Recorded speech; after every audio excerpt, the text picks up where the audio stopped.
Between these teams this season, they're closing the roof at T-Mobile Park, something they usually do for day games, and it has begun to drizzle there.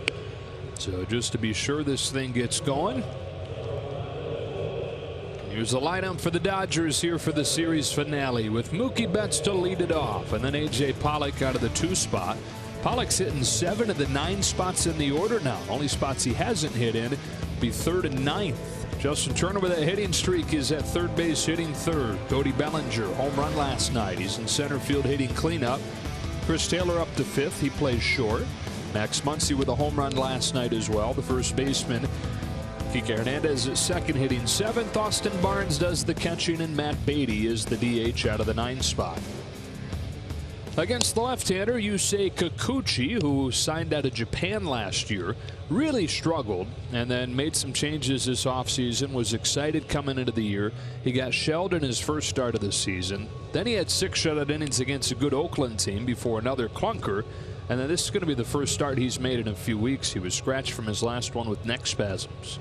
Pitching against his hero. He has really idolized Clayton Kershaw throughout his life, and he's now getting to pitch against him. I think that will bring an extra set of nerves for him.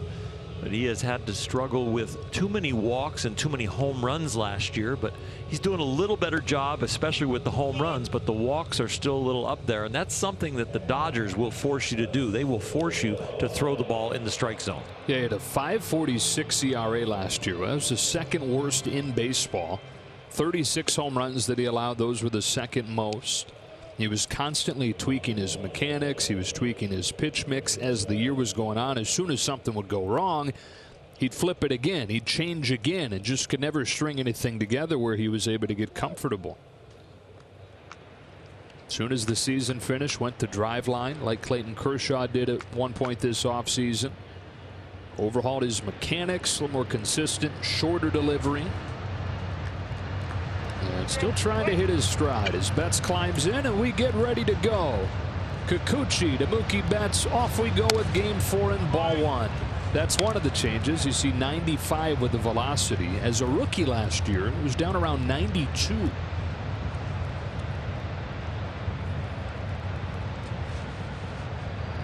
Betts on 1-0. Pokes one down the right field line, but caught by Nola. He's making his first start of the year at first base. He takes extra bases from Betts, 1 away.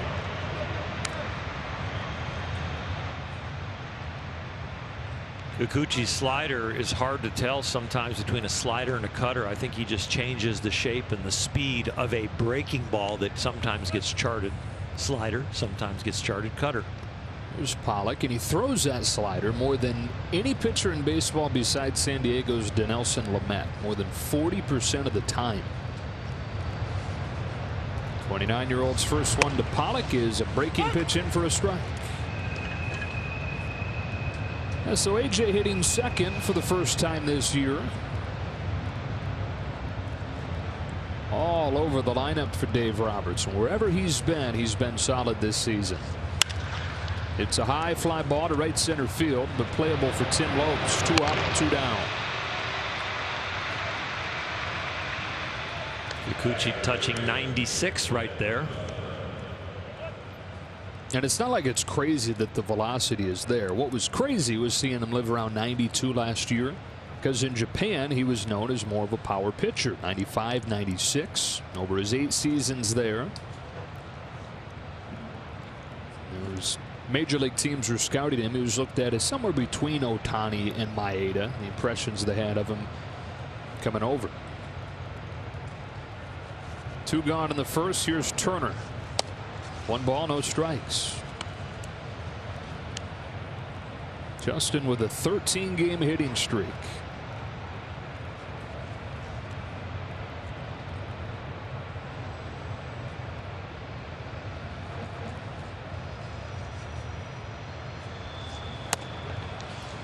On the corner, 1-1.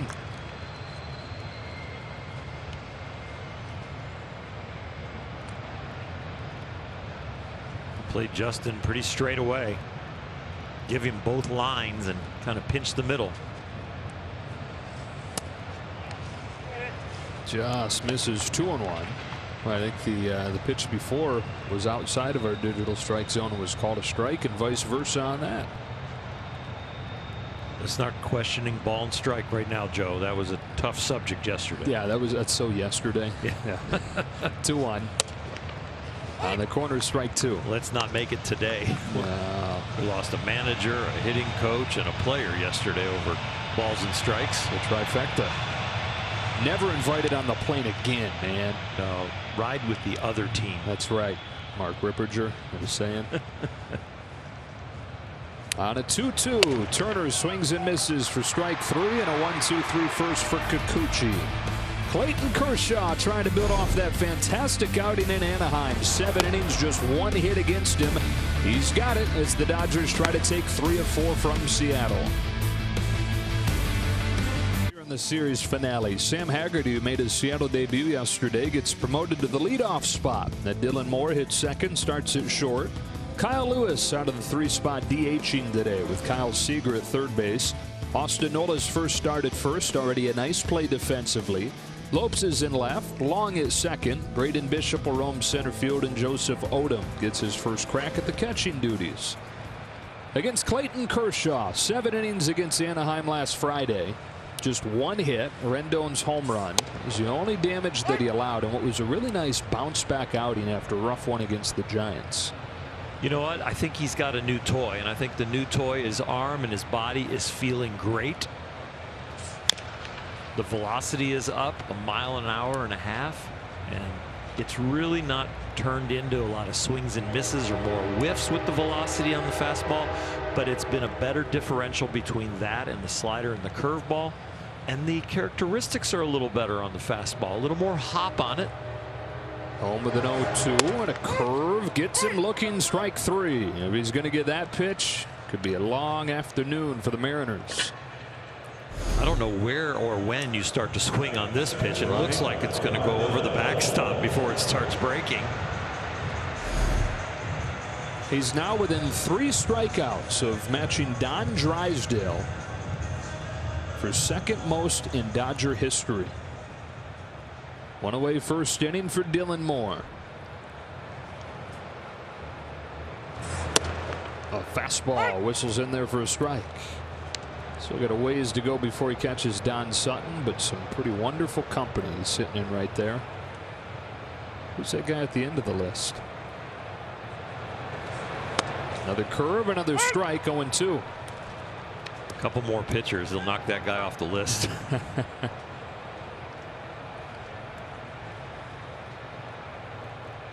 Struck out Haggerty on 3 pitches. Here he comes with an 0-2 to Moore.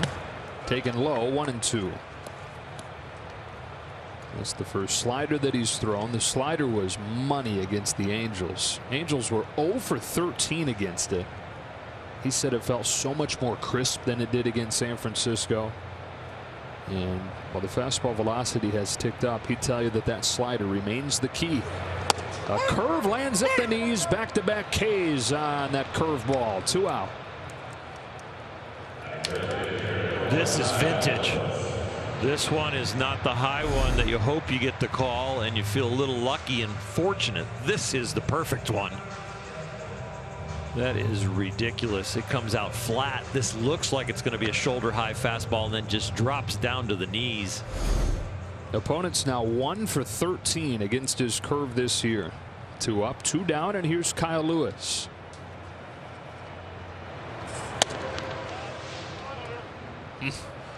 Pretty good pitch there for ball 1. Perfect pitch. No call.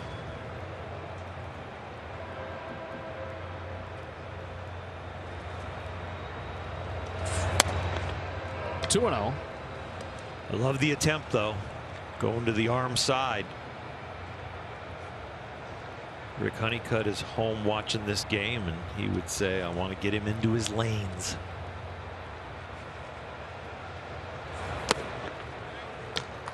After getting 2 strikeouts on 7 pitches to start the game, goes to 3-0 on Lewis. Impressive young player for the Mariners, who's 6 for 11 with the home run in this series. And leading the American League just about every category among rookies. Strike 1. Usually we're in the 7th inning before we say this is Kershaw's first 3-ball count. It's a rarity for him to lose it there. Back home with a 3-1 pitch. That's ball 4 and a 2-out walk for Lewis.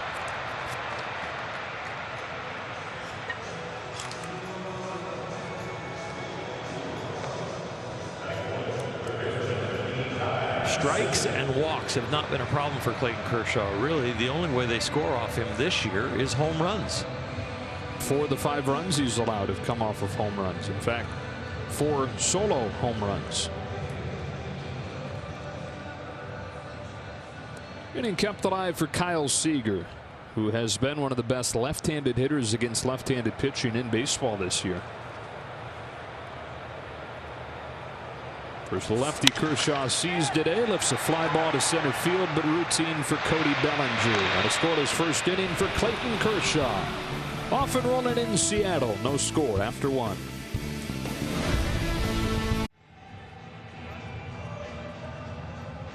Your favorite Dodger Stadium eats are now available at home. From Dodger dogs to garlic fries to nacho helmets. Get a taste of the ballpark experience delivered on demand. Search for Dodgers home plates on Postmates and order your stadium favorites for today's game now.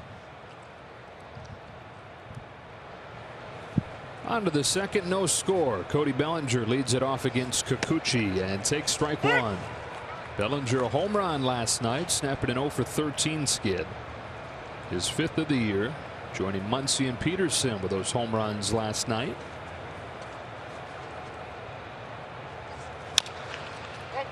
Quickly 0-2.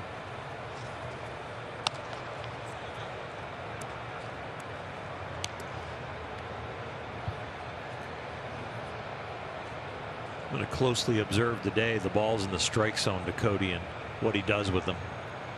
It really seems to be his struggle when he gets those good pitches to hit. He's missing them. On an 0-2, he takes one outside, ball 1. And really a common thread among the Dodger lineup against left-handed pitching, period. What they're doing on pitches in the zone. It really is. And you've got guys that have track records against lefties. The Seagers, the Muncies, and the Bellingers.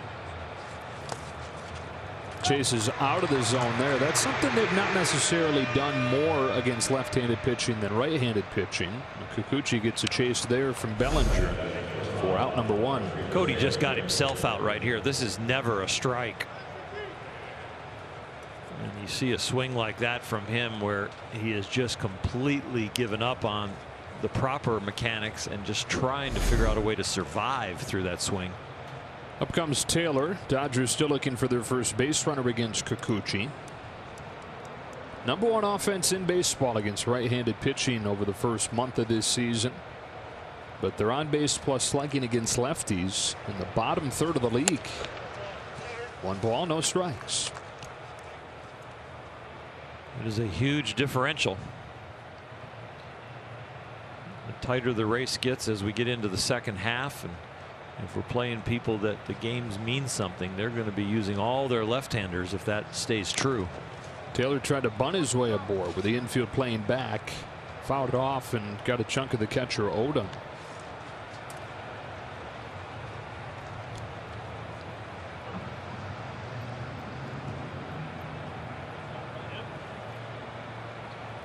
Just trying to catch his breath.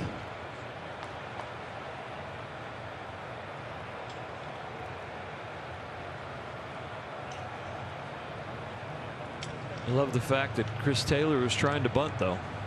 Love that that's not only a thought or a coaching tip, but it actually is brought into the game.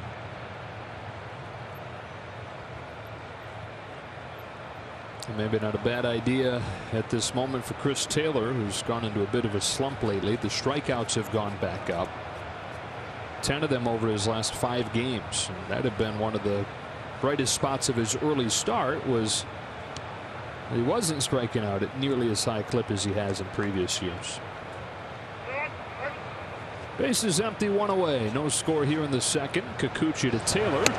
1 ball, 2 strikes.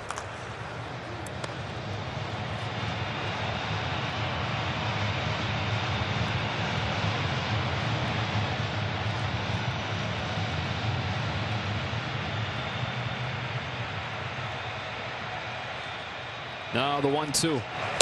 Got him swinging. That's 3 consecutive Ks for Kikuchi. 2 out second inning. Max Muncy comes to the plate after a wild night last night. This was in the 3rd inning. Didn't like that strike 3 called against Taijuan Walker. He let Mark Ripperger know about it. Later in the game, this is strike 2. He then struck out on the next pitch and was thrown out as he walked out of the game. Dave Roberts came out to protect him.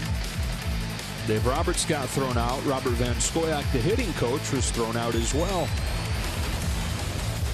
Max said that he didn't say anything to the umpire there. He was just yelling at himself. The umpire took it personally. And you could see that his head, as he was walking back to the bench, wasn't looking at the umpire at all. Always good to have the third base dugout when you had trouble with the home plate umpire the day before. Yeah. Really close to him. Bummer for the third base umpire, though. Yep. On a 1-0 pitch, Muncy hits a fly ball to left center field. That is Haggerty to put it away and end a 1-2-3 second. 6 up, 6 down for Yusei Kikuchi. Jock Peterson, and Jock, as you get the start off tonight, just watching Clayton Kershaw, before the game started, he was 5 away from passing Don Drysdale on the all-time strikeout list for the Dodgers. What are you seeing from him so far? Looks like he's got some pretty good command. He's attacking hitters like usual and throwing that curveball for a strike. So he's definitely fun to watch.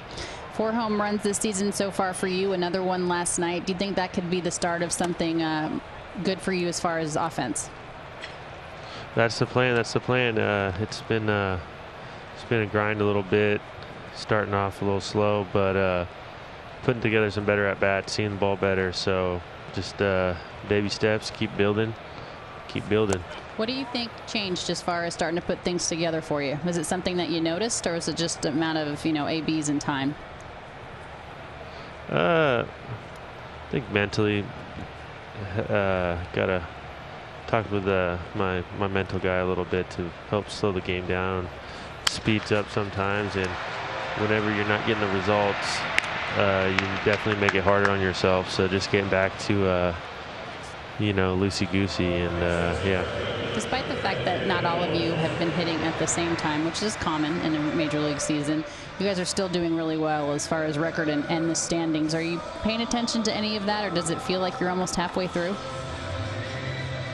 That's what someone said at the end of this 17-game span. We'll be halfway through, but especially in a shortened season, starting off slow, the last thing I need to do is think that the season's almost over or ending and try to rush and do more, which has definitely been a grind this year. So just doing my best to stay in the moment, but we're playing really well as a team, and not everyone has to hit. That's how good we are as a unit. So it's fun to be a part of. All right, Jock, appreciate your time. Thank you. Absolutely. Yep, have a good one. 2 quick outs here for Clayton Kershaw. Nola grounds out to third. Lopes pops out. 0-0 game. Shedlong Jr. coming up.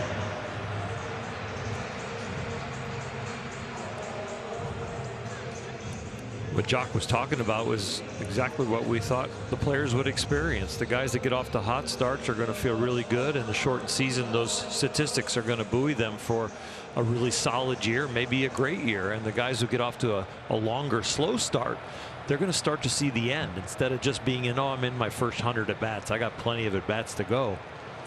They're going to start seeing the calendar shrink, and that's going to be a challenge to keep the game within its perspective in the moment and not look at the calendar and go, I can't make up for everything that's already happened. Shedlong Jr. takes in the dirt.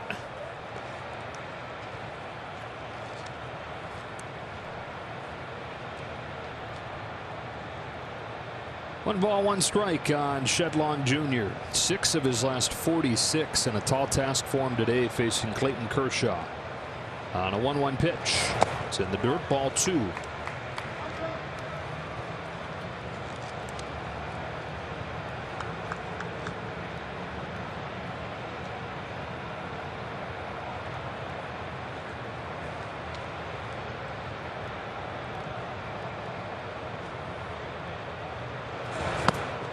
chased a slider. 2-2.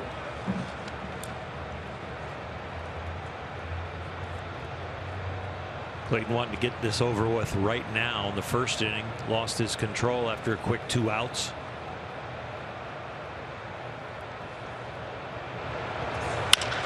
Doubles up on the slider. It's tapped gently to first, and Muncy takes it to the bag and ends an 11-pitch second. To the third inning in Seattle. Dodgers headed back to Los Angeles as soon as this one finishes to open up a 3-game series at the Rockies tomorrow night. Bottom third of the Dodger order. Here's Kike Hernandez to lead it off against Yusei Kikuchi, who has retired the first 6 that he's faced, including 3 Ks for the 29-year-old from Japan.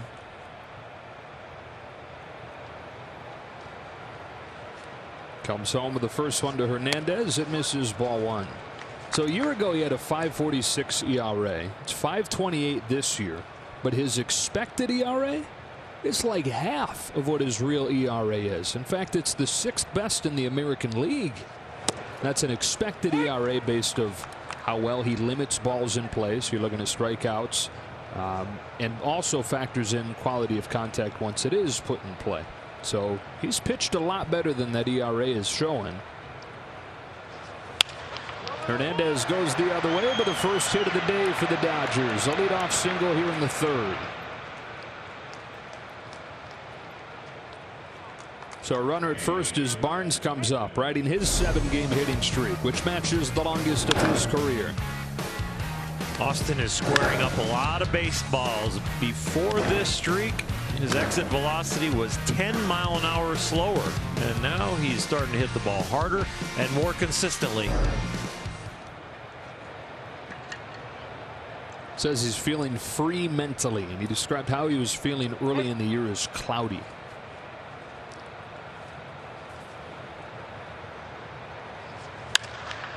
That's been a big difference. Much more aggressive on pitches in the zone, and so he's not finding himself behind in the count just like that as frequently. Obviously here he does, fouling the ball off, but we've seen a bunch of hits and hard hits come early on in the count. Well, we talk about that information exchange between the pitcher and the hitter.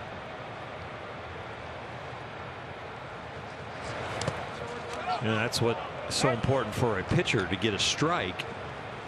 If all of a sudden the hitter gets the information of your delivery, your release point, what you start them out with, what the hitter gains when they swing the bat is they gain some timing, and they can make an adjustment there. So that foul ball, yes, but Austin Barnes knows where the bat head was when he touched that ball, and he knows what he wants to do in the future, and if he's on time.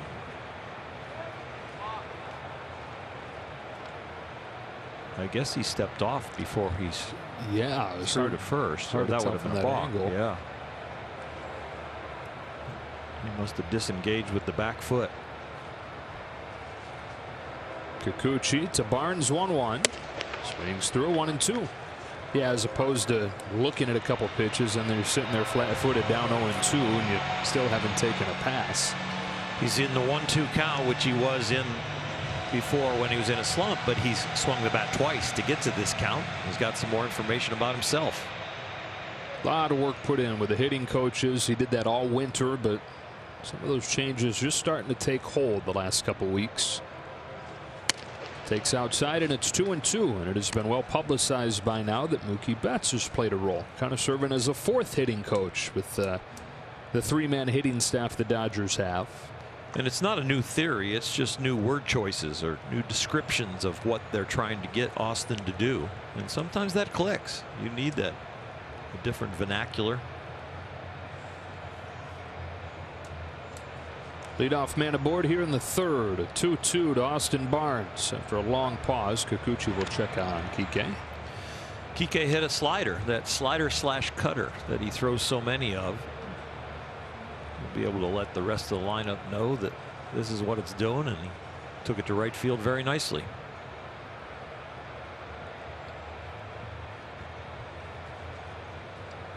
Now the 2-2. Taken low. Adrian Johnson pretty consistent so far, not giving any low strikes.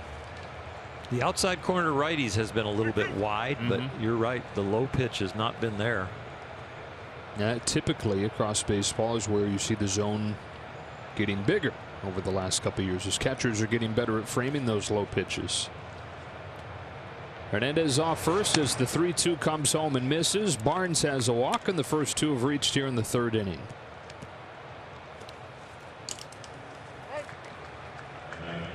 Dodgers are averaging a little over 3 walks a game.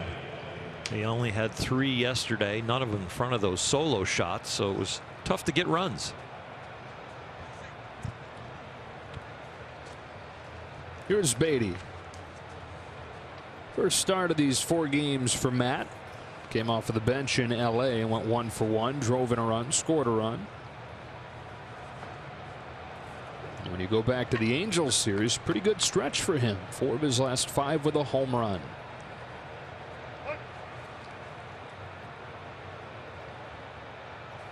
Two on, nobody out. Third inning. Kikuchi deals. Beatty shows bunt, and it's foul. Seattle was playing a conventional defense. They were back at double play depth on the right side, and they were pinched a little bit at third base with Kyle Seager, but not like he was expecting a bunt, but could cover one.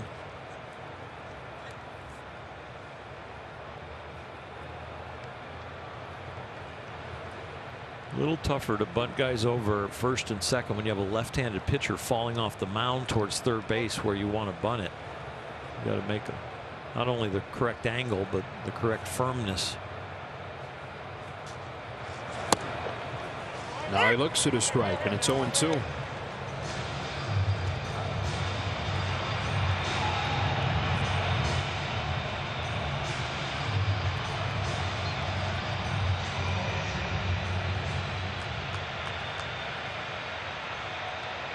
Most of Kikuchi's pitches are 89 to about 96.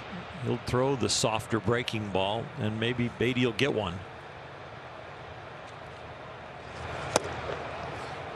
Boy, that's a really good pitch. But Adrian Johnson doesn't give it to him, and it's 1-2. That can be no fun for you guys as pitchers, and you're not getting that. I've forgotten all those bad calls. Oh. They just ruined days.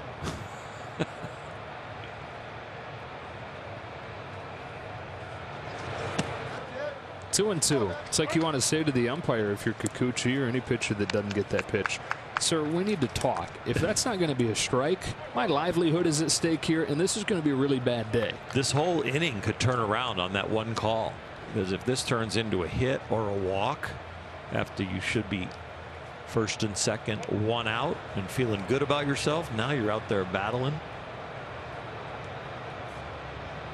First and second, nobody out, and a 2-2 to Beatty is fouled off.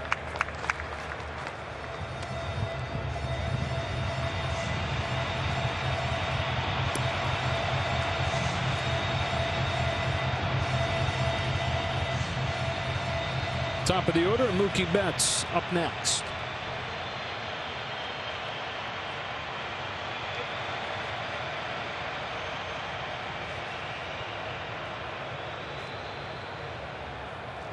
Another 2-2 from Kikuchi, and another foul ball from Beatty.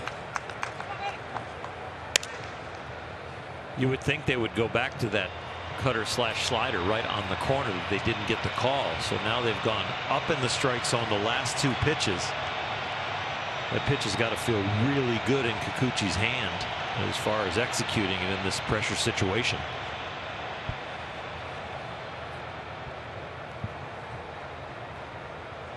After a couple foul balls, another 2-2. He got him to chase. Home plate umpire Adrian Johnson saying that it was foul. That's interesting, because Matt Beatty was walking back to the dugout. Matt Beatty might be rooming with Tony Gonsolin or something's going on here. He's got a lot of lives. That's a stretch there. It was a stretch, yeah, but I liked it. I don't think he made contact. Not at all. I think he heard the deflection off the glove.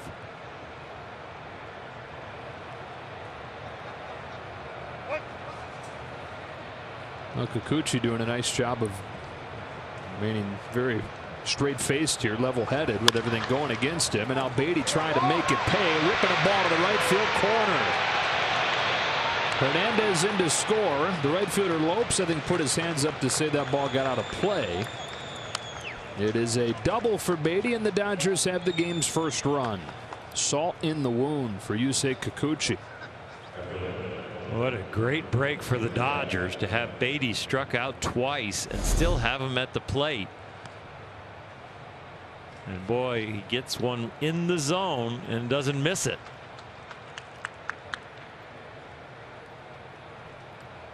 Remarkable at bat.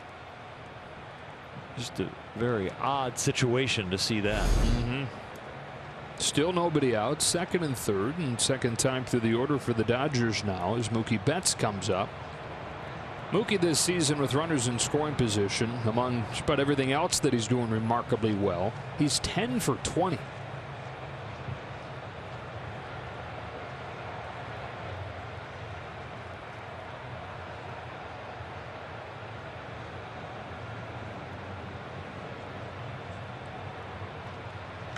It's interesting talk right there. Mookie probably thinking about, you know, do you want me to safety squeeze, push the ball towards second base? And Dave's like, no, Mookie. Go ahead and swing. You're on a 12-year contract. You're a really good hitter, one of the best in the game. You just go ahead and hit. But he wanted to make sure that the Dodger theory in this situation is not to move him over and move him along. Go ahead and just hit.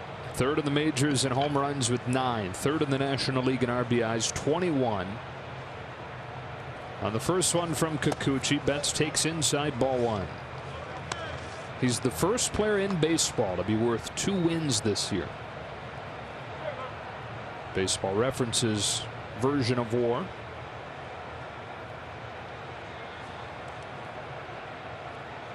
Big part of that is he's been #1 in baseball defensively. Off the glove of Odom. Here comes Barnes from third, and the Dodgers lead 2-0. Odom making his first start behind the plate this season and just blocked that one. It looked like a cross-up completely. When he barely gets leather on it, and he looks like he's about to swat it and cover it. Expecting it to be one thing and gets another. That deflection off the shin guard went far enough away. Now a 2-0 to Betts. A swing and a miss on a pitch in the zone. It's only his second this season. Out of 108 swings in the zone, he's missed against Kikuchi and he missed against Kevin Gausman in the opening series of the year. That's it.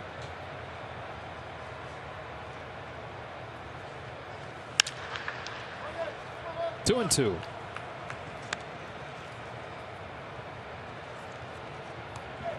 Pitch tracking data goes back to 2008.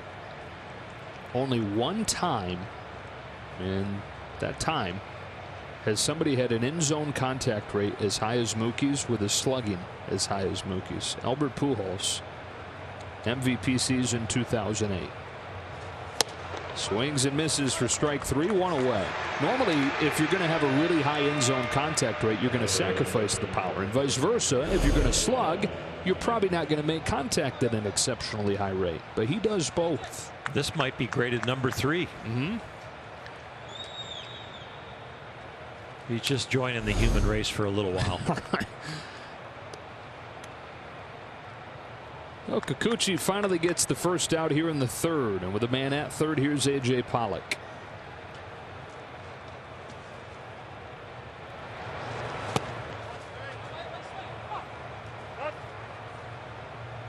The Dodgers 11 strikeouts each of the last 2 games.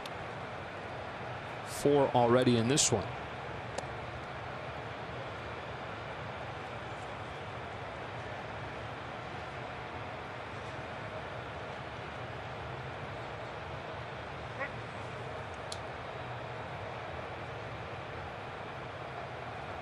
Pollock flied to right his first time. Here with a man at third and 1 gone and an 0-1. Hits it on the ground through a drawn infield for a base hit to left. And in comes Matt Beatty to make it 3-0. Dodgers were not going on contact. They were going to make the ball go through, and this ball hit at this velocity gets through for sure. A.J. Pollock has been outstanding on hard stuff this year. 93-mile-an-hour cutter, and he just barrels it up. All you have when the infield's in and you hit it that hard is a step and a dive, and that one got by it. Really good against hard stuff, really good against lefties. So he drives in Beatty. Dodgers getting 3 here in the 3rd. Now Turner, who struck out his first time. Breaking ball for strike 1. How about the bottom of the order? 7, 8, 9 that came up in this inning. All 3 reach and all 3 have scored.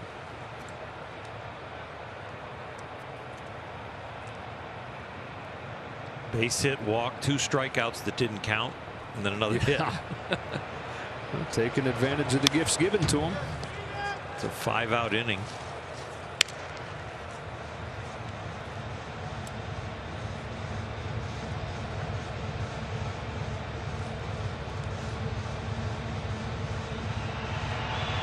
Not the kind of offense you want to give extra outs to.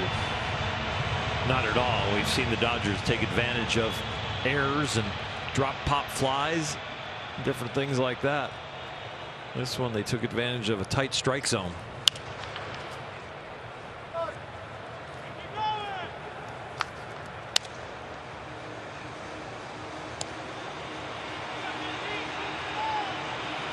Adrian Johnson, normally a pretty pitcher friendly umpire. He's been behind the plate for 2 no-hitters. Edwin Jackson, 2-1 for Arizona, 2010. Homer Bailey, his 2nd career no-hitter. Adrian Johnson was behind the plate for.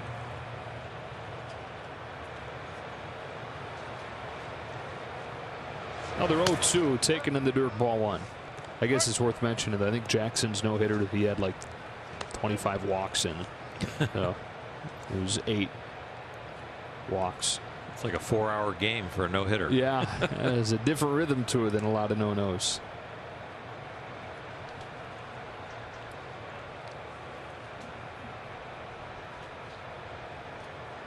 Three hits and a walk in the inning. 1-2 to Turner is sprayed foul. Will do it again.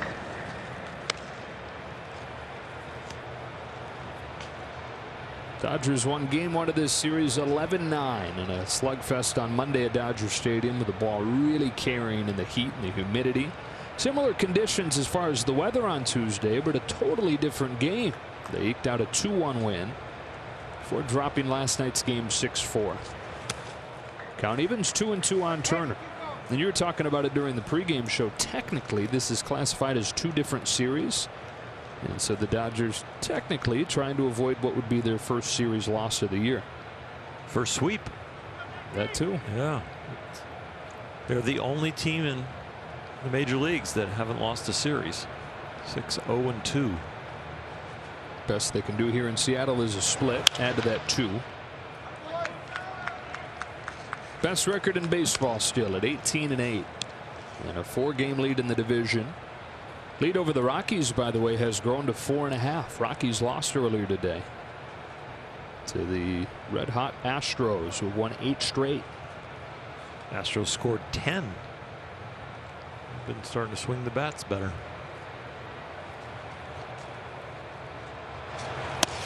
Full count on Turner. Yeah, they scored 13 yesterday.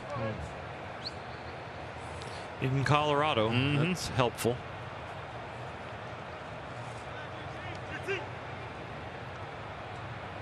33rd pitch of this 3rd inning for Yusei Kikuchi. 9th pitch to Turner. Pollock takes his lead. Kikuchi comes home, and Turner chops it along 3rd. That's in play, and Seager throws him out.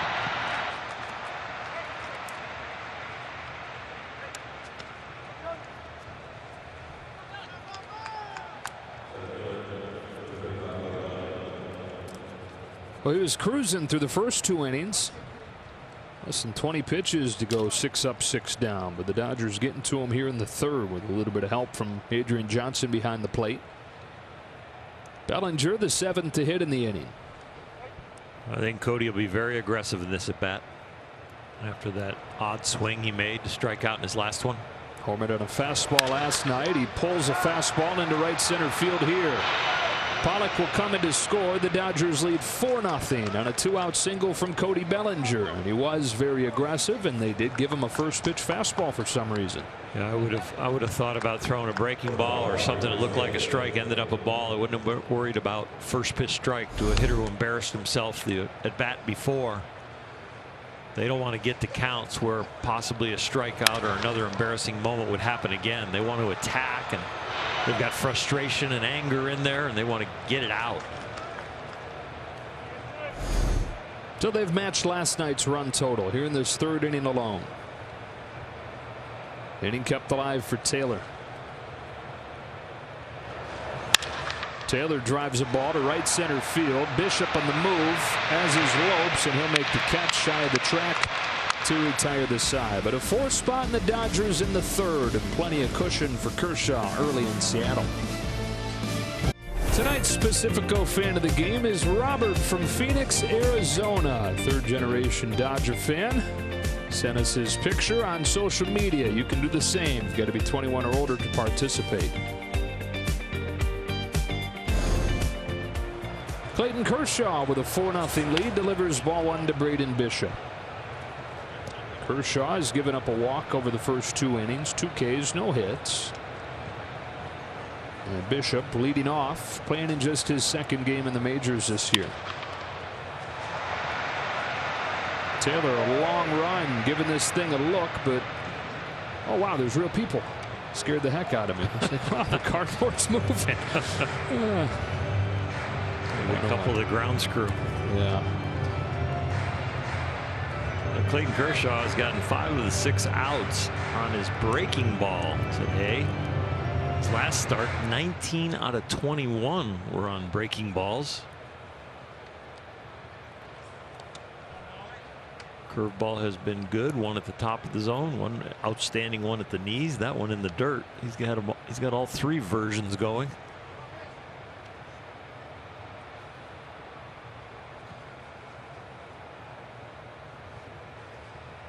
Firing 2-1. Good slider, 2-2.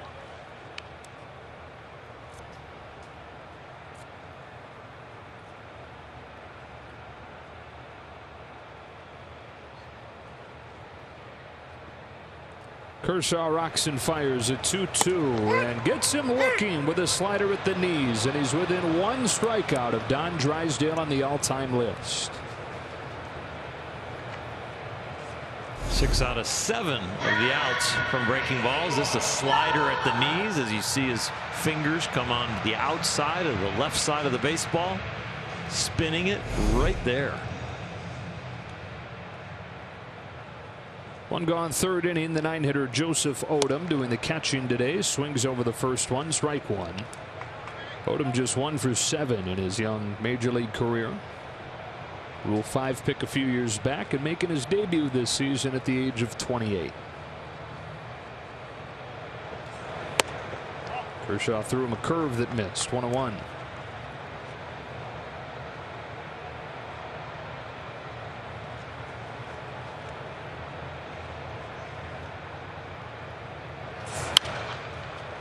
Fastball to 92, and it sure has been cool to see that velocity climb back up for Kershaw. There's an article on MLB.com from David Adler that noticed that in the pitch tracking era back to 2008, only 8 guys have had a fastball velocity increase after a decrease 5 straight years. A curve drops in for strike 3, and Clayton Kershaw is tied with Don Drysdale for the 2nd most strikeouts in franchise history.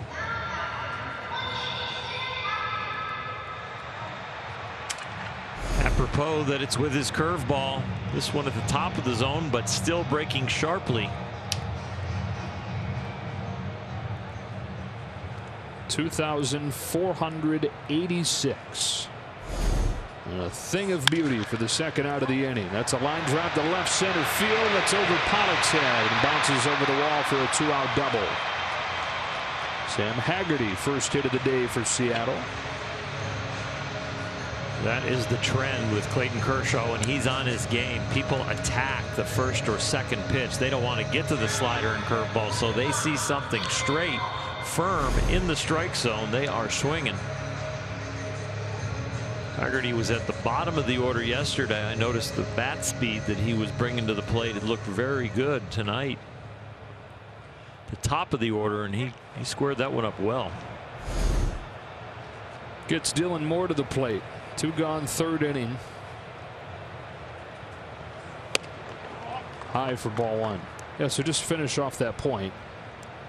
Kershaw has the largest increase in fastball velocity of any pitcher that's had their fastball velocity go down 5 years in a row, as his has. Nobody has ever, if they've been tracking this now 13 seasons, seen an increase like this.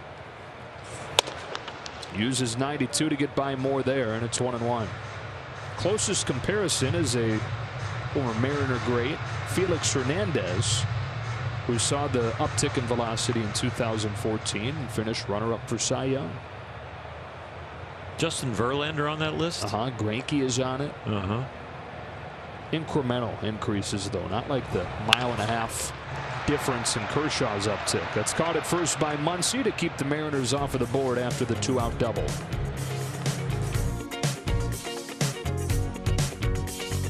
Dave Robertson. Dave, with the 4 spot for Clayton Kershaw, that should be enough cushion for the way that your ace is throwing the ball. Yeah, no, he's it should be, and he's throwing the ball really well. I thought that last at bat, he threw his best fastball of the day, and the slider, it seems like he's got a good feel for. Breaking ball, he's commanding. So a lot of good things with Clayton today. It doesn't seem like they even want to let him get to that cutter and the slider. You see that they're attacking him pretty early, which is vintage Kersh. Yeah, it's interesting. Is team to team, you just never know. Some guys have that passive approach against them, try to run counts, but knowing that Clayton is one of the best in baseball at getting strike 1, so yeah, these guys are taking that aggressive approach, and you're going to get efficient. You're going to get an efficient outing. You're going to get balls in play and a lot of swing and miss early. And you can congratulate him after the game, but he now sits in second place with Don Drysdale on the strikeout list all time in franchise history. He's been pretty special for this franchise. It's amazing, and that's an elite group, a small group, and I think I will take your advice and wait till after the game. Good call, Dave. Thanks for your time. All right, thanks, Alana. All right, thanks, Alana. Thanks to Dave for taking a moment as Max Muncy leads off this 4th inning. Takes ball 1 from Kikuchi. Dodgers getting 4 against Kikuchi in the 3rd after he breezed through the first 2 innings. Spins one to the outside corner, and it evens at a ball and a strike.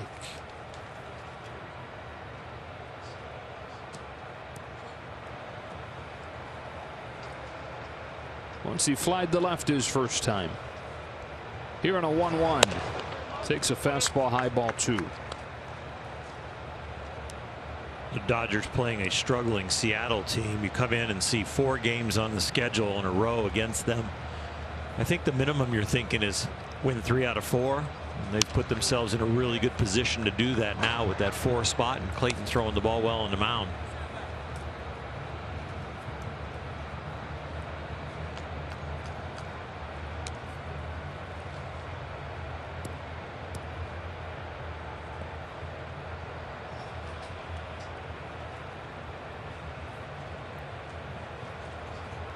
A 2-2. Ground ball right side, backhanded by Nola. He feeds Kikuchi, beats Muncy to the bag for the first out of the 4th. Hey, Dodger fans, gear up this season without ever leaving your home. From Dodger hats to t-shirts and jerseys, your official Dodger merchandise is available for curbside pickup or home delivery. See Instagram at Dodgers Top of the Park for details on how to purchase. And now to the part of the order, Oral. They got everything going last inning. Hernandez, Barnes, and Beatty all reached. All eventually came in to score. Kike come into the game hitting 4 for 19 off of lefties. That's a guy that they really need to get going off of left-handers. That's only a .211 average, so it's nice to see that base hit to right.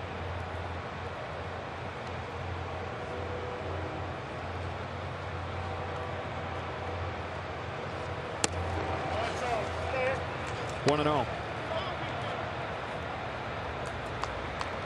Hits the line drive right, but they're still playing to pull on the ground with the shift on the left side.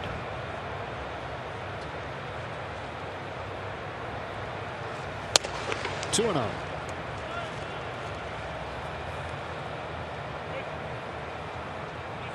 At least the first couple pitches haven't really matched the defense they're playing on him.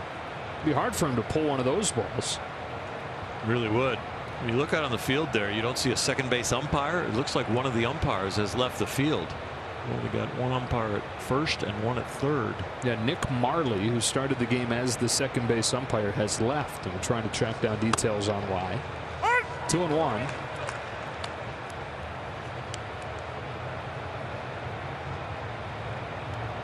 Would say he has a flight to catch, but we know he doesn't have a flight until one of these teams leaves.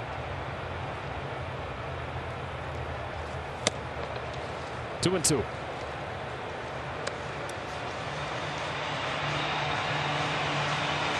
Hernandez not having a great offensive season, but there are some defensive measures that have him as the most valuable defender in baseball so far this year. Combine the versatility with the premium positions he's playing with how well he's playing them.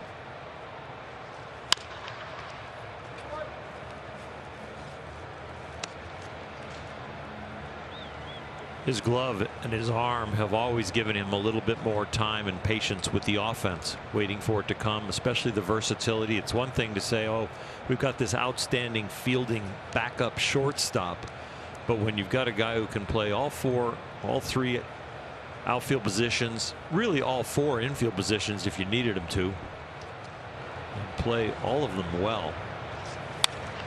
Says he used to kind of look at that as a negative. He didn't like the label of being a utility guy. He didn't love the versatility thing, but once he started to embrace that, that's when he started to be more comfortable and began to have fun again playing the game. He was a shortstop growing up. He was mostly a second baseman as a minor leaguer, but the Astros started moving him around because he was blocked by Jose Altuve. Another 2-2. It was flied to left, and you see by his reaction that he missed it. Sam Haggerty.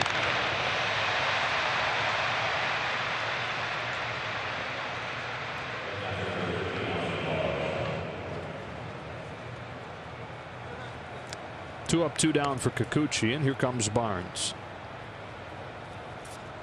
Barnes, the only guy this year hitting over 400 against lefties. And A.J. Pollock was just over 300. But you know, this part of the order has done well, and Barnes with a walk in his first at bat. Came in to score one of those 4 runs last inning. First pitch changeup, ball 1. Kikuchi only throws about 5 of those per game. Pulled the trigger on one of them to the Dodger catcher. Right to the 8th spot today. Fouls it back 1-1.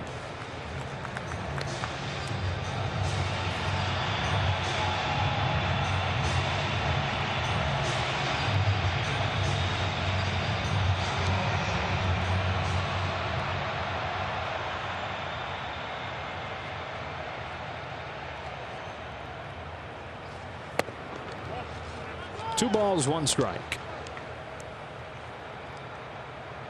We definitely have seen Austin Barnes, his average climb, but we've also seen subtly a lot of good takes.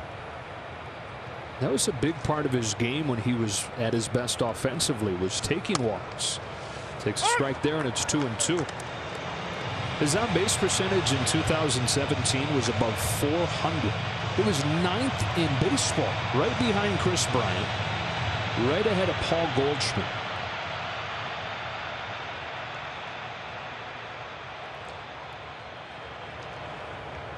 On a 2-2, Barnes fouls it into the glove for strike 3, and Kikuchi with a 1-2-3-4. Clayton Kershaw back at it with a 4-0 lead, and tied with Don Drysdale now on the all-time strikeout list in Dodger history.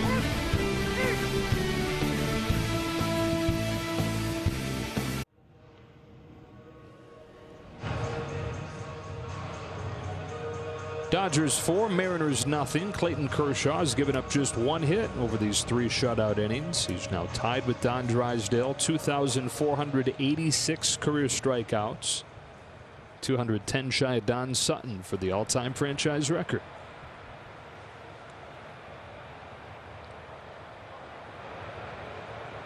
Three, 4, and 5 for Seattle. Here's Kyle Lewis taking the first pitch low.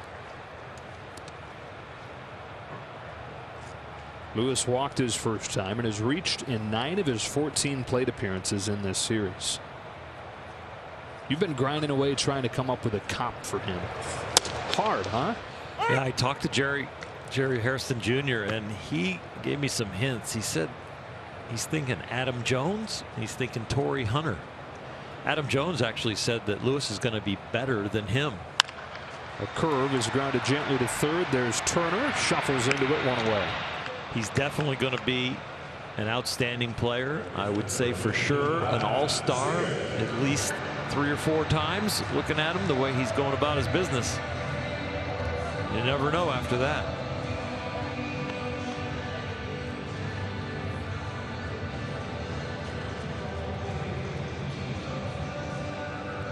One gone in the 4th for Seager. Applied to center his first time up.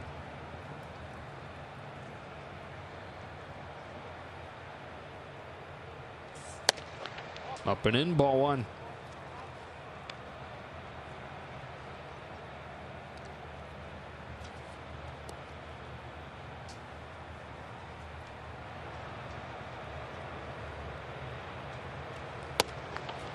Curve to the top of the zone, 1-1.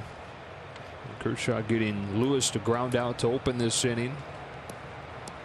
Those numbers have gone up and up this year. The ground ball rate. Game against Anaheim on Friday. 6 Ks, 12 groundouts. Man, oh man, that's a really good looking curveball that just doesn't get the call at the knees from Johnson. Ground ball percentage last year was 48%. This year it's 3rd best in baseball at 65%. Racked up several more so far in this one. Delivering 2-1. Ball 3.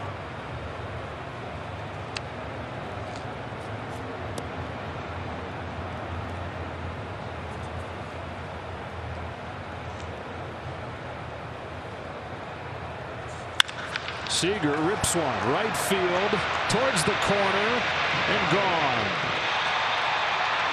It's another solo home run against Clayton Kershaw, who's now allowed 6 runs this year, 5 of them off 5 solo homers.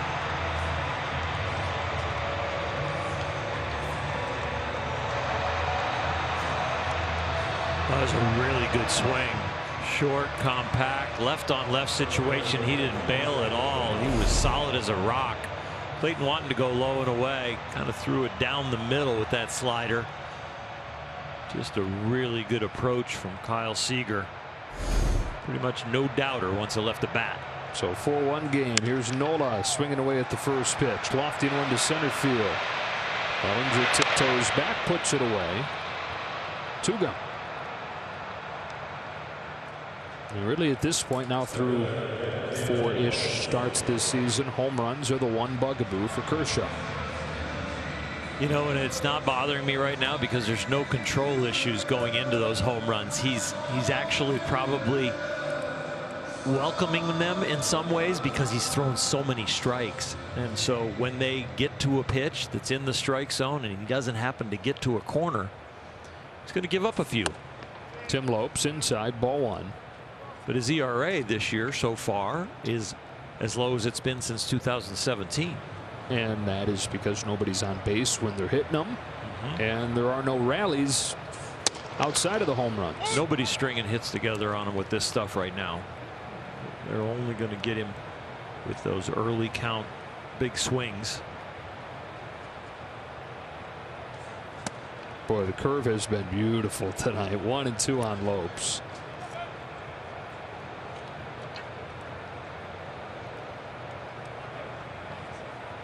It's the 11th curveball that he's thrown over the first 3 2/3. Home with a 1-2. Did Lopes go? Not quite. Ball 2.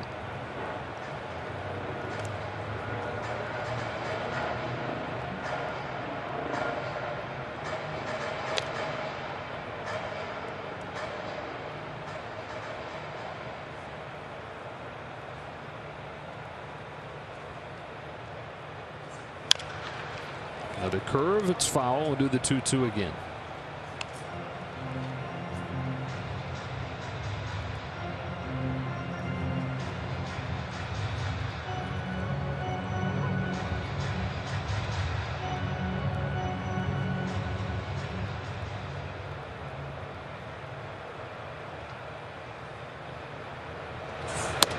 Full count.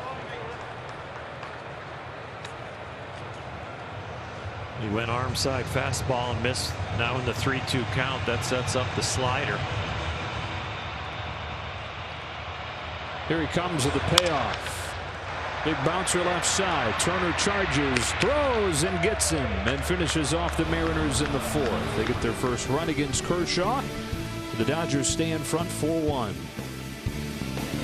Around the league, Manny Machado's walk-off grand slam last night in the 10th inning was the 3rd grand slam in 3 straight games for the Padres. The Mets and the Marlins, their game was postponed. A member of the Mets tested positive. I believe 1 staff member and 1 player. And then the Giants looking to the future, calling up their top prospect, Joey Bart. He is in the lineup today, guys. The Angels at the Giants tonight at 6:45 Pacific. All right, Alana, similar situation in San Francisco to what we're seeing in Seattle this week, and that is testing out pieces that they hope will be part of the better future. Joey Bart certainly at the top of that list for Farhan Zaidi, Gabe Kapler, and the Giants, who the Dodgers will see next week. Matt Beatty leads off the 5th and looks at a strike from Yusei Kikuchi. It was Beatty's at bat, I think, that really turned this game, Oral. Back in the 3rd inning, twice it looked like Kikuchi had struck him out. Once on a pitch that very clearly was in the zone and he didn't get the call, and another he got what was a swing and a miss, only to have Adrian Johnson rule that Beatty had fouled it. A couple pitches later, doubled into the corner as part of a 4-run inning. Nightmarish inning for Kikuchi. And it still would have been 1st and 2nd, 1 out, but completely different. On the ground to first, to the bag goes Nola.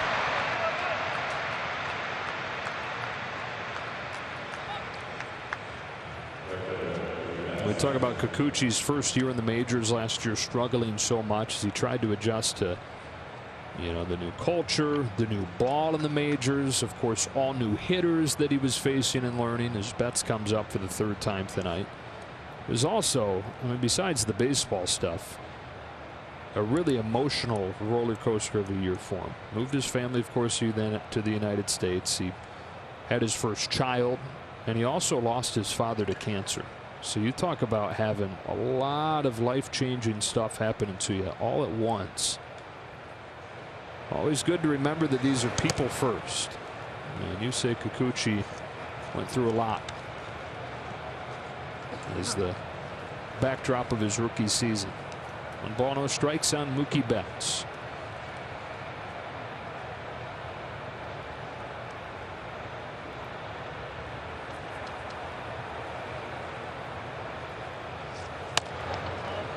A little happier note, he watched a lot of Dodger baseball because he was a big fan of Clayton Kershaw's, and if you watch his leg kick, he adopted a little bit of Rich Hill's and a little bit of Clayton's. The wide swing right there, Rich Hill, and then the little double kick when the wide swing is kind of finishing off is adapted from his hero Clayton Kershaw. Such a Kershaw fan that his entrance song in Japan was "We Are Young" by Fun. Just like Clayton. Clayton does the little kick out to kind of set his front hip at the bottom of his leg kick. Where Kikuchi does it kind of mid-height coming out of the Rich Hill leg kick. Here comes in 3-1. That is, geez, oh Pete. Ball 4 for Mookie Betts. That's very hard. In some ways you feel like the umpire's got something against you. It's like this is a different strike zone.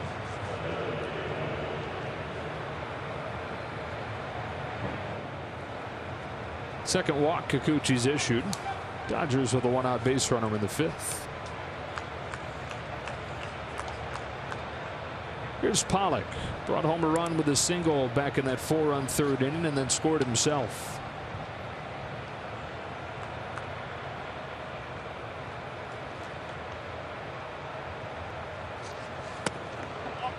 1-0. Well, Kikuchi responded to that very rough year the way you hope a guy would. He didn't even take 2 weeks off before he was headed down to drive line, which, lucky for him and the Mariners, is right in their backyard in Seattle. And he adjusted to a more compact delivery, more compact arm swing. Pollock frustratedly watches that one fly to right for Tim Lopes and out number 2. A word from Fix Auto Collision Centers. Fix Auto Collision celebrates the summer road trip. For any unplanned turns, call or visit your nearest Fix Auto Collision Center today.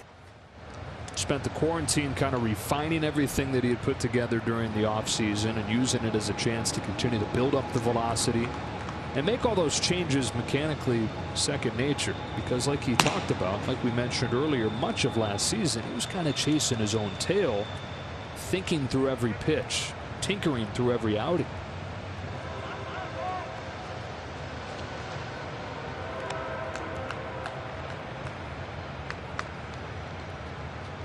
Huge adjustment to change the cultures, and you know, even the training staff that works with him and the strength and conditioning people, learning what his workout routine is and adjusting it to maybe a 4 or 5 day rotation compared to a once a week rotation.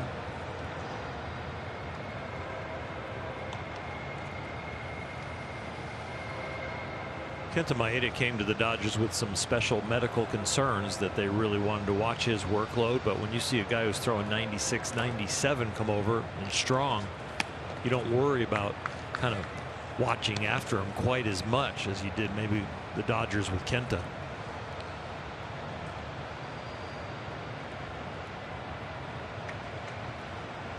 Gilbo warming, Taylor Gilbo, with 2 gone in the 5th inning.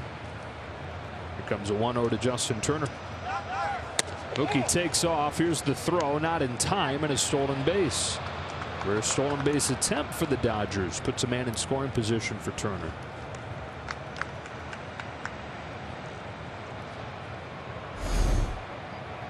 Mookie looks like he goes. He read the move. He didn't go on first move, but very nice. Look how flexible he is to keep his hand on the bag and then also the foot. So he has 2 things touching the bag. There's going to be no question he stays on.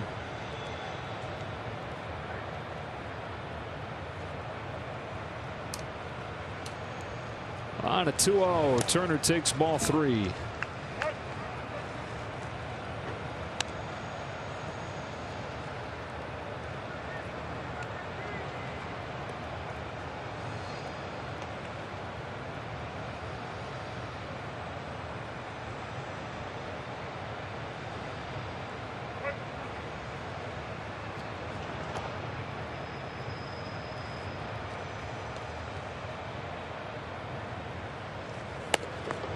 It's a 4-pitch walk.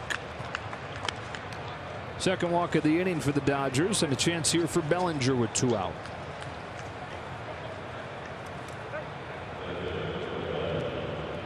We talked about the emotional side of the second at bat for Cody Bellinger. I thought he would be aggressive after making the embarrassing swing and striking out in his first at bat. After finding success in attacking the first pitch, I think he'll be aggressive again right here. If it ain't broke.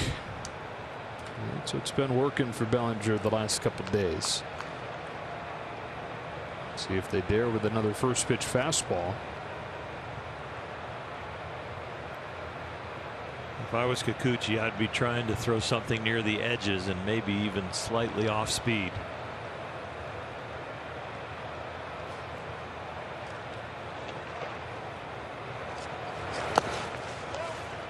Definitely careful. Yeah. That was a ball out of hand. Right. It's going to be one of those cutters they were trying to go low and away with.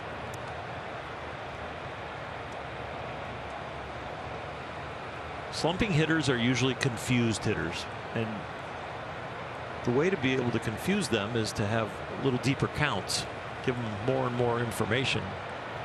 So not allowing them to swing at that very first pitch is not always the best way to get them out.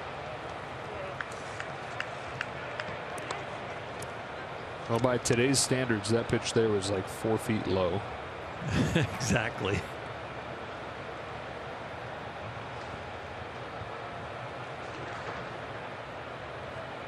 I would think this is a cutter. On 2-0, and Bellinger jumps out of the way at ball 3. They went fastball.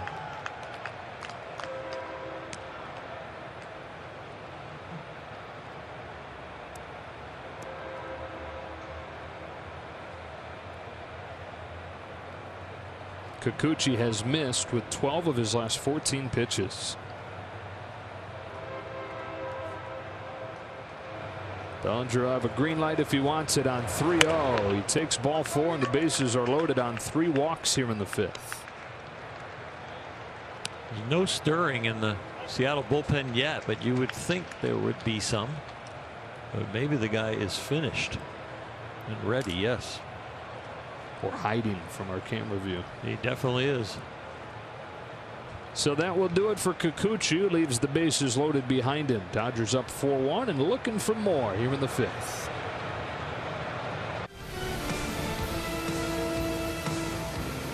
Dodger Baseball on Sportsnet LA is brought to you by your Southern California Toyota dealer. Get great deals on a bold new Camry at Toyota's We Make It Easy sales event. And by Mercury Insurance, low rates, big discounts, great insurance.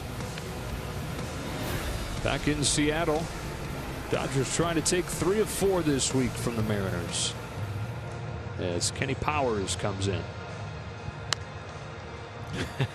Okay, I got you. Taylor Gilbo. Thank you, Joe. Yeah. Fastball slider change. I didn't know the other guy's pitches. Just fastball.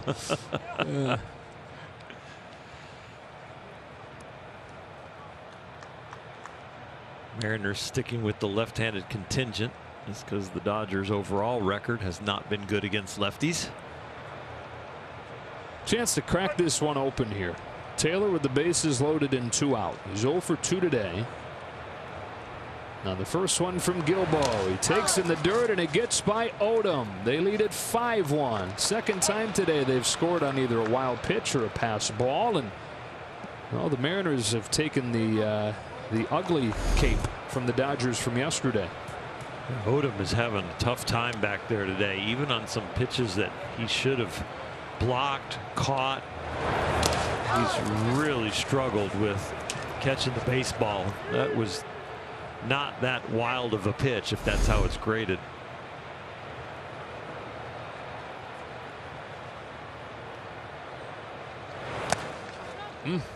Had to play hockey goalie on that one.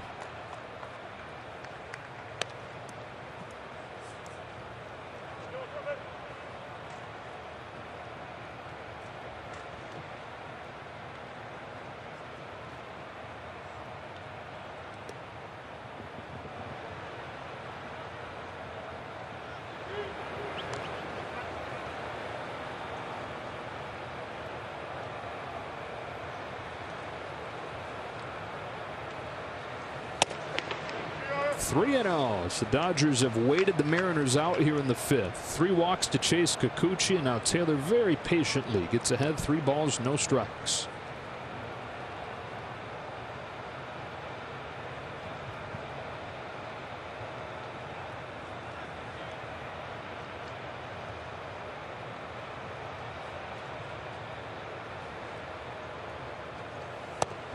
Four-pitch walk, loaded again. Taylor's thinking, why'd you have to make one of them a wild pitch and rob me of an RBI? Exactly. Jeez. Dodgers are really walking today. Max Muncy looking to pull out of his slump. Had the solo shot yesterday, but here today with the bases loaded be a little different story.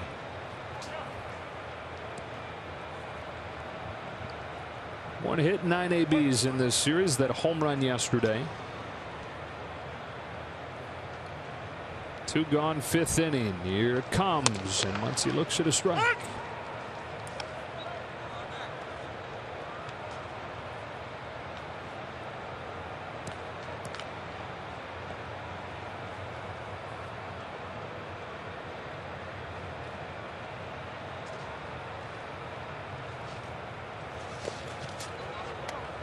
Good stop that time. 1-1.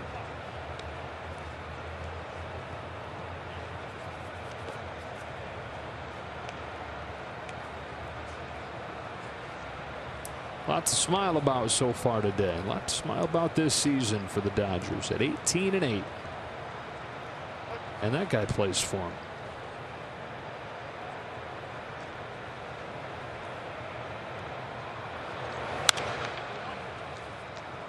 A ball and 2 strikes.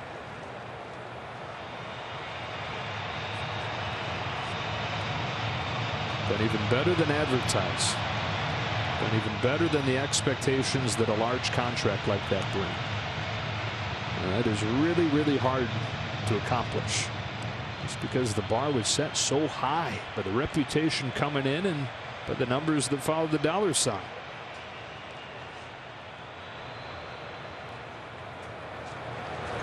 Up and in, 2-2.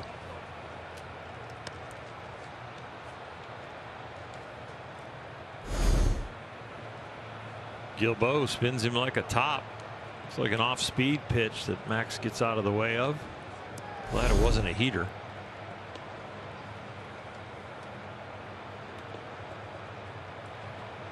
Loaded up in the 5th. 2 balls, 2 strikes on Muncy. Gilbo comes home and Muncy hits a fly ball to center field.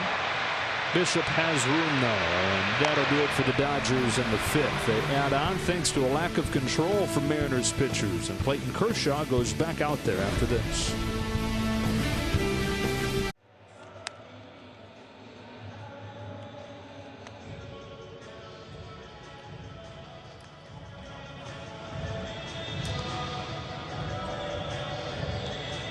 Back in Seattle for the bottom of the 5th inning. The Dodgers 5, the Mariners 1. Joe Davis, Or Hershiser, Alana Rizzo. Hope you're having a great week so far. The weekend's coming.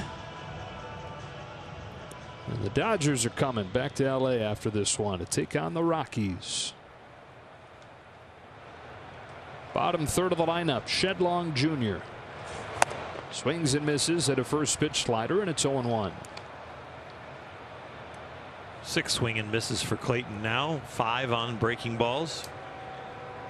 This curveball and the slider have been outstanding for him today. They're only 1 for 12 off of it. Another swing and a miss on it. 0-2. If he keeps that up, he's going to test my math. They're 1 for 2 on his fastball. He hasn't given him many fastballs to try and hit. He's doing okay in the math department in the fastballs, then, huh? Yeah. Uh-oh, there's another slider. I'm done. Okay. Done. You need that app. Point your phone at the numbers and it spits out magic.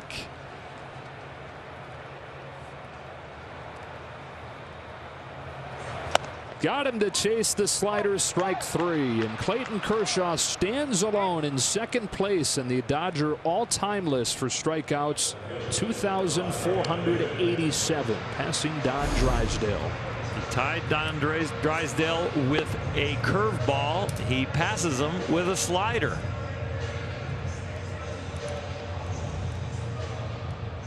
I hope they keep that ball. Yeah, I think they already tossed it out. Braden Bishop, strike 1. Clayton doing a better job, I think, as his career's going on, of allowing himself to appreciate those kinds of things.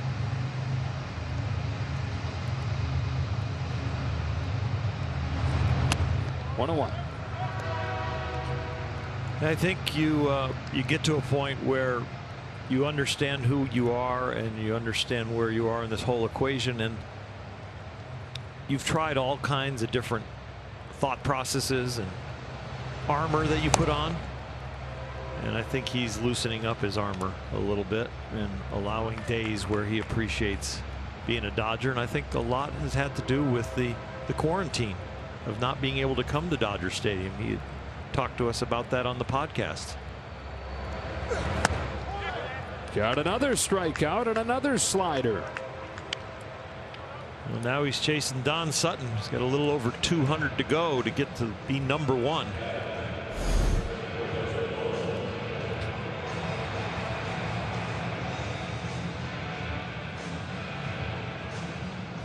Racking up some swings and misses this inning.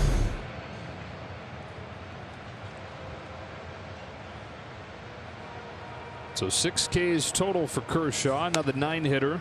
Joseph Odom takes strike 1.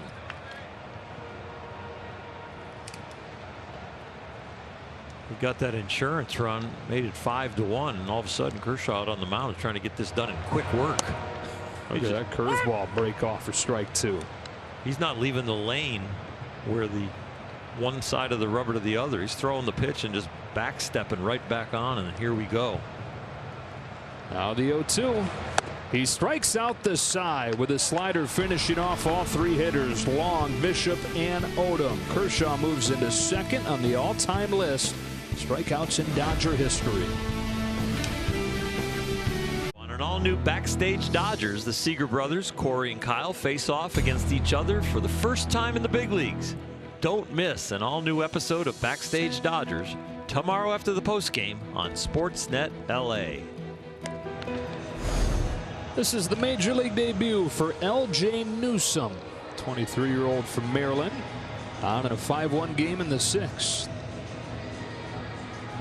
Got to be an exciting day for him, and kind of a soft landing, except for you're facing the Dodgers, but the 5-1 on the scoreboard can help you relax a little bit. They call him the silent assassin. Doesn't say a word, and then he goes out there and guns high 90s. All right, let's take a look at it. Scott Service called him and told him he was coming up to the majors, and he said, yes, sir. I said, are you excited about that? Yes, sir. Okay. All right. All right, LJ, let's go get it. Inside, ball 1 on Kike Hernandez. Really, biggest thing, more than the velocity, is he just climbed the ladder in the minors, controlling that fastball, and high spin rate. 93 with each of the first 2. 1 ball, 1 strike on Hernandez. Somebody who was a 26th round draft pick. You get drafted in the 26th round, you got long odds to make it. Those are what are known as organizational players. Your prospects need teammates. Suspects, not prospects. Newsome's 1-2. Down and away, and it's 2-2 on Hernandez. 1 for 2 today for Kike. Singleton scored in the 3rd and flied to left in the 4th.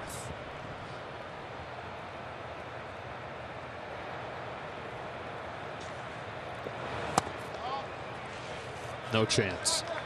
Not down there. Not today. Yesterday, yes. Today, no.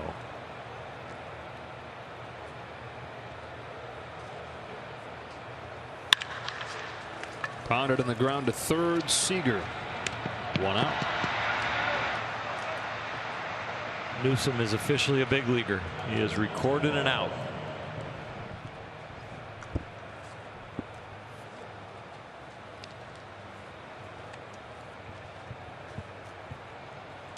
Brings up Barnes, who walked and scored in the 4-run 3rd and then struck out.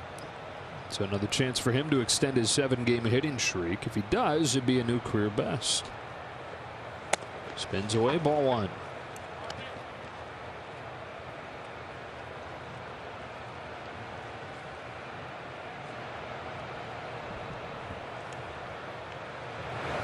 Talked about Barnes working on that swing throughout the winter. He also got to make a trip to Dubai this winter. Like I know you did a couple years ago, but Austin and Max Muncy went there and put on a baseball clinic for kids. 2-1. It's quite a trip. We got to make it with Ross Stripling and his wife, and Bob Guerin and his wife, and we had a great time when we went a few years ago.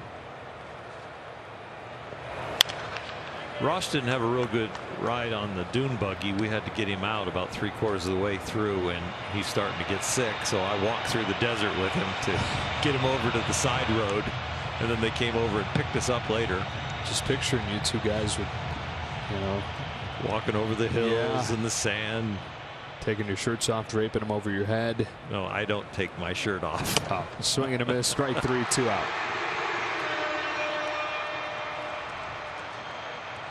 So first strikeout of L.J. Newsome's major league career. He's gone 2 up, 2 down. Getting Barnes swinging with a fastball. Elevated fastball. Same type of pitch that Austin swung through in his last at bat.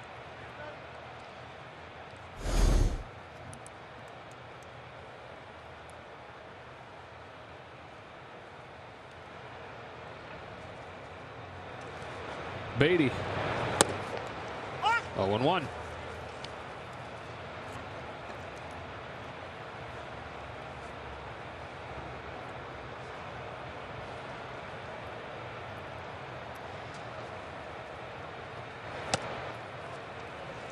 You don't see many hitters with the interlocking grip like Matt Beatty, like a golf grip on the bat. Yeah. The pinky and the index finger. It's a fly ball to center field that Bishop will settle under. L.J. Newsome in his major league debut goes 1-2-3 against the Dodgers.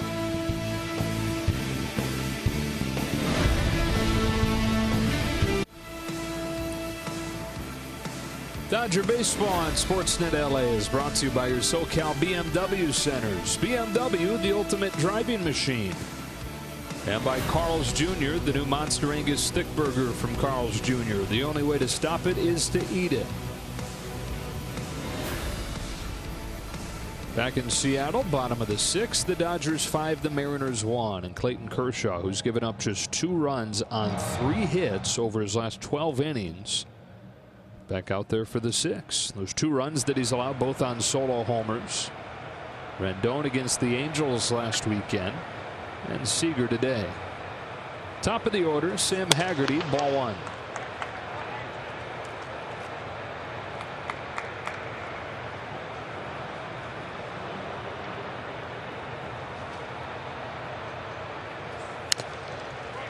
One.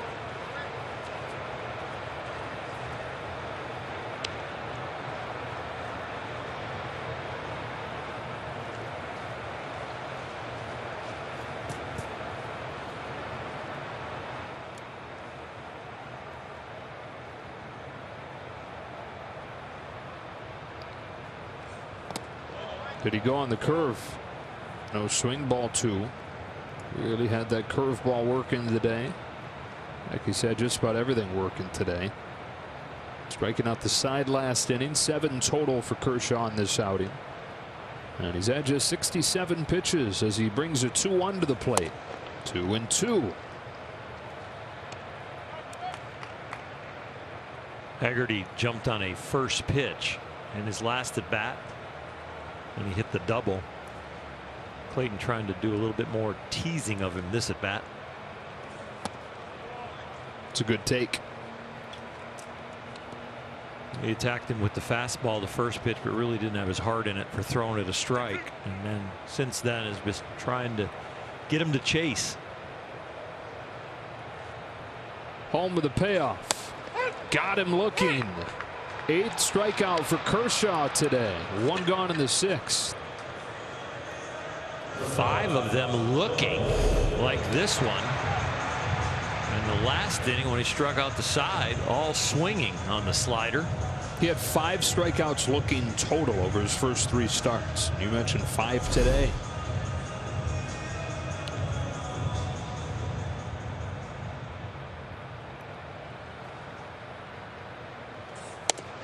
Dylan Moore, ball 1. 4 strikeouts over the first 3 innings. The last 4 batters are the next 4. Yeah. Moore, who is 0 for 2.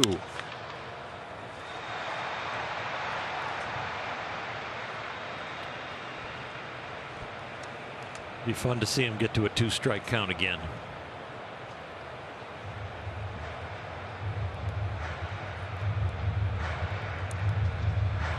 Those ratios show you that Moore hits the ball on the ground an awful lot to the left side. Hence the Dodger defense. Comes the 1-1 pitch.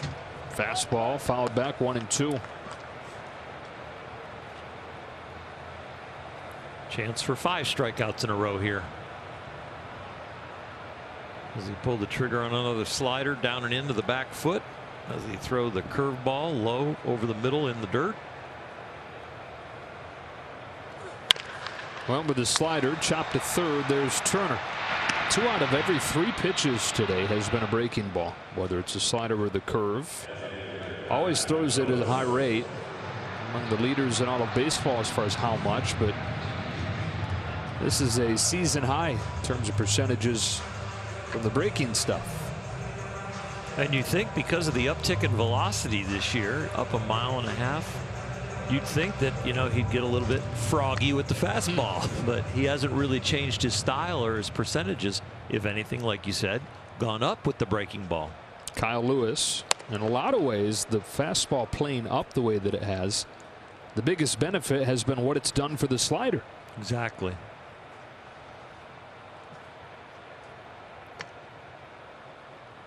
One out to Lewis. Line to center field. That'll get down for a 2-out base hit. Only the third of the day for the Mariners. Keeps his 6th inning going. Hard to hold this kid down. Day to day, and we've had these guys 4 days in a row, these Mariners. You really have not seen this young man's approach change at all. Whether it's been success in the last at bat or a strikeout in the last at bat or a walk, he just goes back up there with the same routine.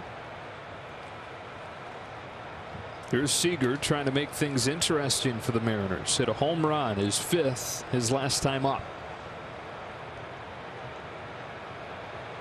Out of the stretch, Kershaw comes home, and Seager swings through a fastball, 0-1. It's hard enough to find left-handed hitters that stay in the lineup against left-handed starters. Then to have 2 come from the same family. Yeah. I mean, Corey has no problem with lefties, and Kyle has no problem with lefties. Mentioned it earlier, but Kyle exceptional against lefties.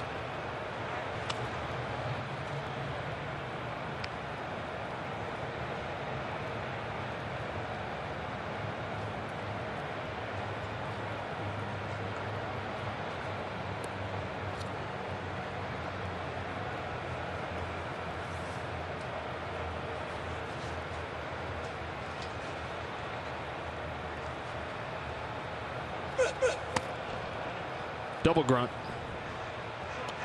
1-1. Sounded like a grunt remix. My favorite pitch is a grunting changeup. Zach Greinke style. Yeah, not many people do that.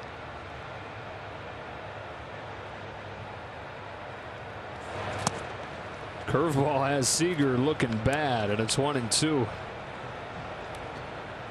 So Clayton's first outing, he went 81 pitches. His second outing, he went 85. And his third outing against the Angels, he went 91.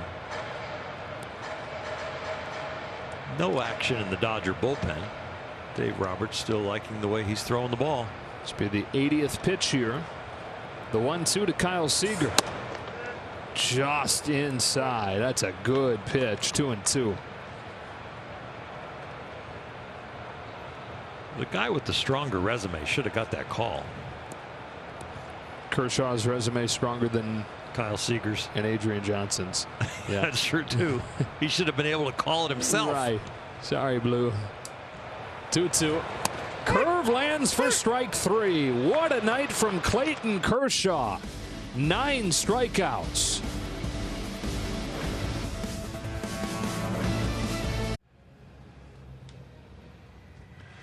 Dodger fans, do you know an outstanding educator in your community? If so, nominate them for a chance to be named a 2020 Spectrum Sports Marquee Educator presented by Shakey's Pizza. 2 lucky winners will receive $2,000 to help fund a brighter future for their students. Visit SpectrumEducator.com now for more information. See Clayton Kershaw on the backdrop there with the towel still around the arm. No signs of him coming out. Dodgers in front 5-1. Mookie Betts to lead off the 7th, and he takes strike 1 from L.J. Newsome. Kershaw trying to become only the second, well, he already has, but the 3rd occurrence of a Dodger starter going 7 full innings in a game this year. Kershaw did it once in his last start. Ross Stripling's 2nd game of the year did it. Clayton has told us many times that he wants to be out there for his guys. Knife to first, Nola to the back. Forward from Morongo. Morongo, playing it safe. The good times are back. So many improvements for Clayton Kershaw from last season, and he talked about it after his last start.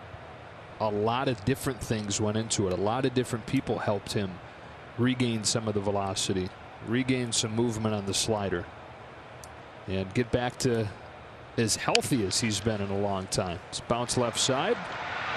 Moore will pick it up and throw Pollock out for the second out of the seventh. Obviously the back injury prior to the season notwithstanding, he has talked about feeling as good as he has in years. And they're up in Seattle here, which is where Driveline is, which is part of it.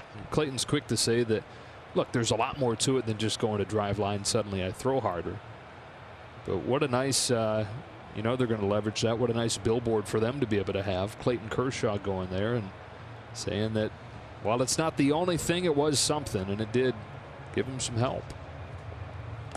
1-0 on Turner.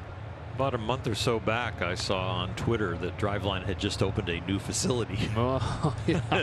An expanded version of what they had before. Business is good. Yeah, I think it is very good. First version of it was in a trailer park in Seattle, and then they moved into an old grocery store. Then they upgraded to an old UFC gym, and then into a warehouse, which is a really nice warehouse, but they've expanded again, sounds like. 1-2. And they were not afraid to change their theories as they opened and did their research. They've always been adapting to learning more, measuring more, and continuing to keep the equation open. And that's what I really like about them, in reading about them and watching videos from the facility. It's just they're always trying to expand their knowledge. Always questioning conventional wisdom. That's kind of how the whole thing began in the first place. Turner taps it gently to short. There's Dylan Moore charging and throwing him out in a 9-pitch inning for LJ Newsome, who's retired all 6 he's faced. Big League Baseball's easy for LJ here in his debut.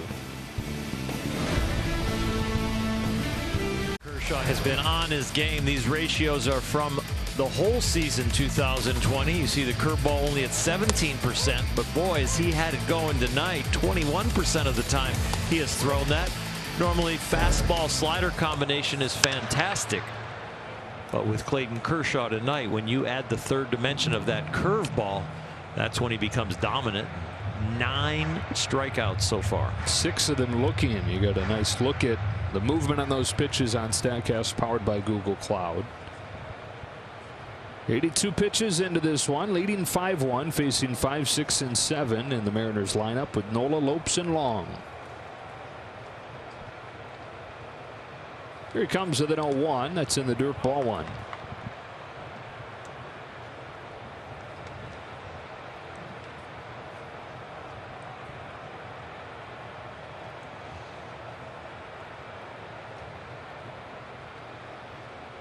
.32-year-old comes home.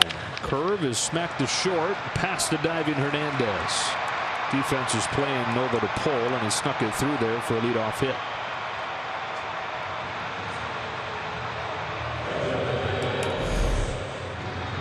Curveball, we haven't seen many of them hit, and especially have not seen many hit hard.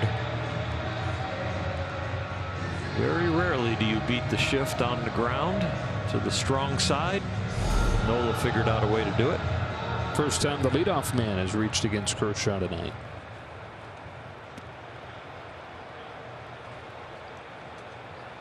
Tim Lopes with a man on, nobody out. Takes the first one low.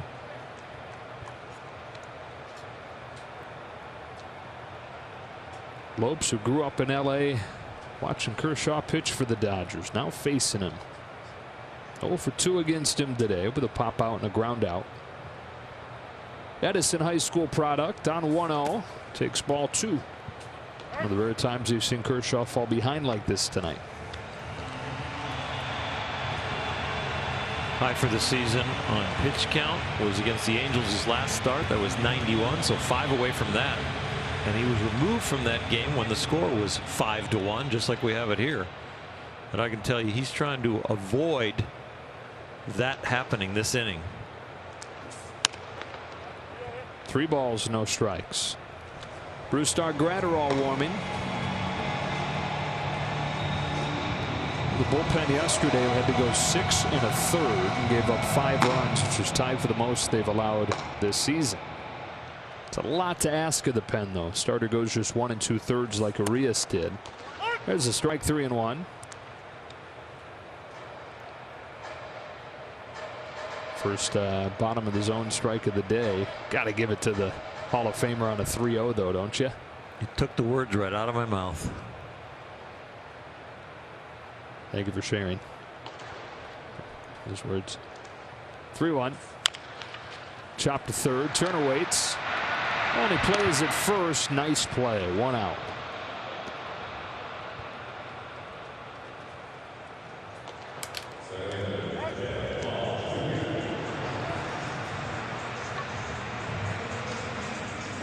The 7-hitter, Shed Long.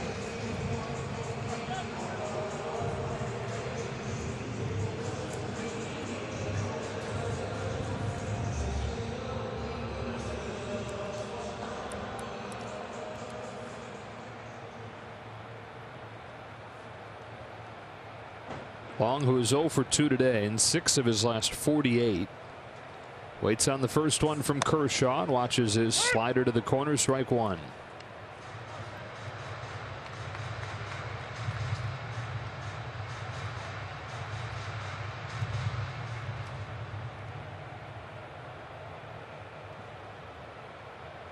So he's at 90 pitches now. He's ahead 0-2 as he pumps a fastball by Long.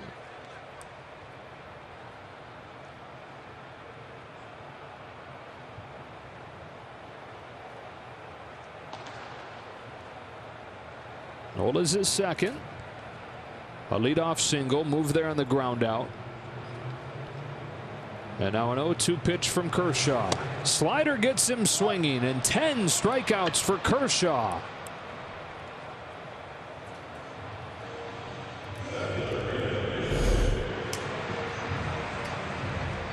Outstanding slider right there. Left on left. Gets him to flinch a little bit. Double figures again. First time he's done it since he had 12 against the Yankees last August. 2 gone for Braden Bishop. Strike 1. The bottom third of the order has stood no chance so far. Combined 0 for 7, 6 Ks.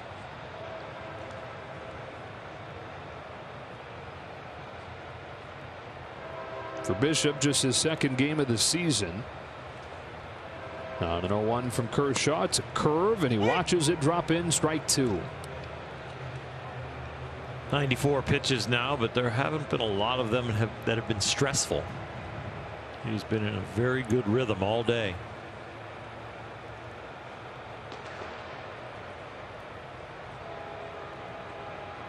The set for the 0-2 pitch. With no fans in the park, Clayton is hearing the popping of the glove down there in the Dodger bullpen. Even the out before, he knew if I give up a hit here, I'm probably out of this game. So you feel like you're pitching for your life out there.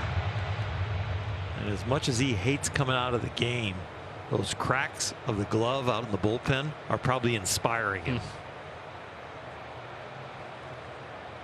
Another 0-2 pitch.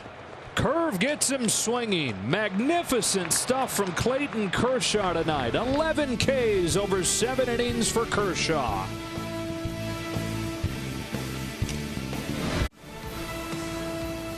Dodger Baseball on Spectrum Sportsnet LA, brought to you by Jack in the Box. Because you asked for it, the Jack in the Box Spicy Chicken Strips Combo is back for a limited time for only $5.99. And by Nissan. Take off in a new Nissan before summer ends. Don't miss the Nissan Bottom Line Sales event.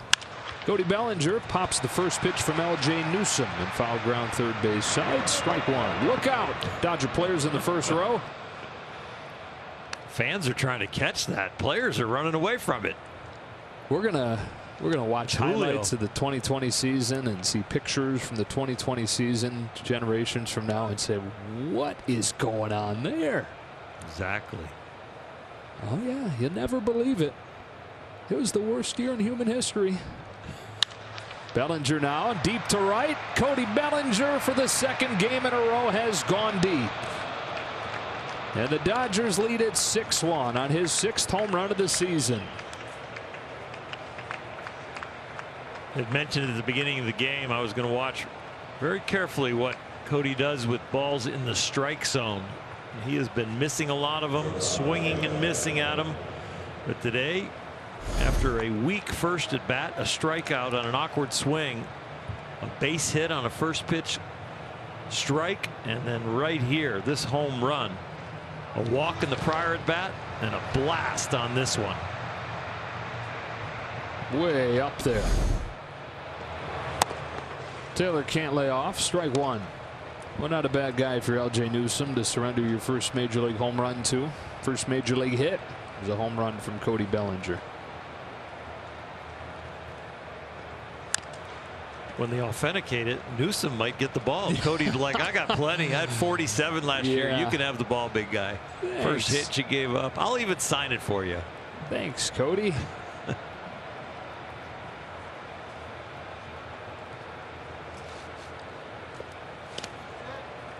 One and two on Taylor. Walked his last time, but is 0 for 2.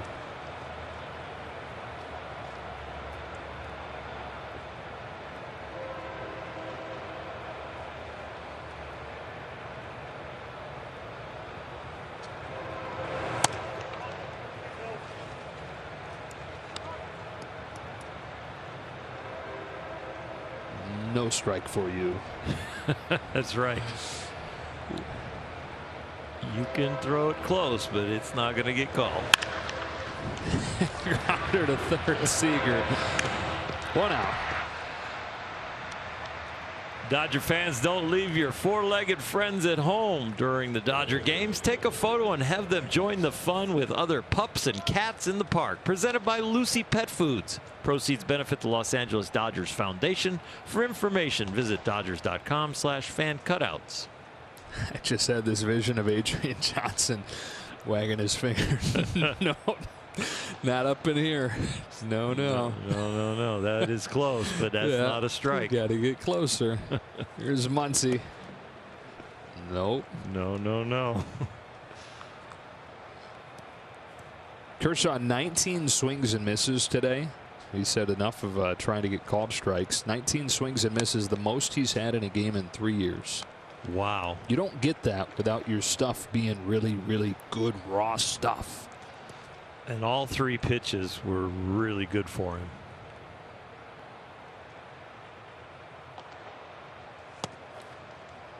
Two and one on Muncy. A little easier to build the pitching coach star pitcher relationship when it's back-to-back good outings.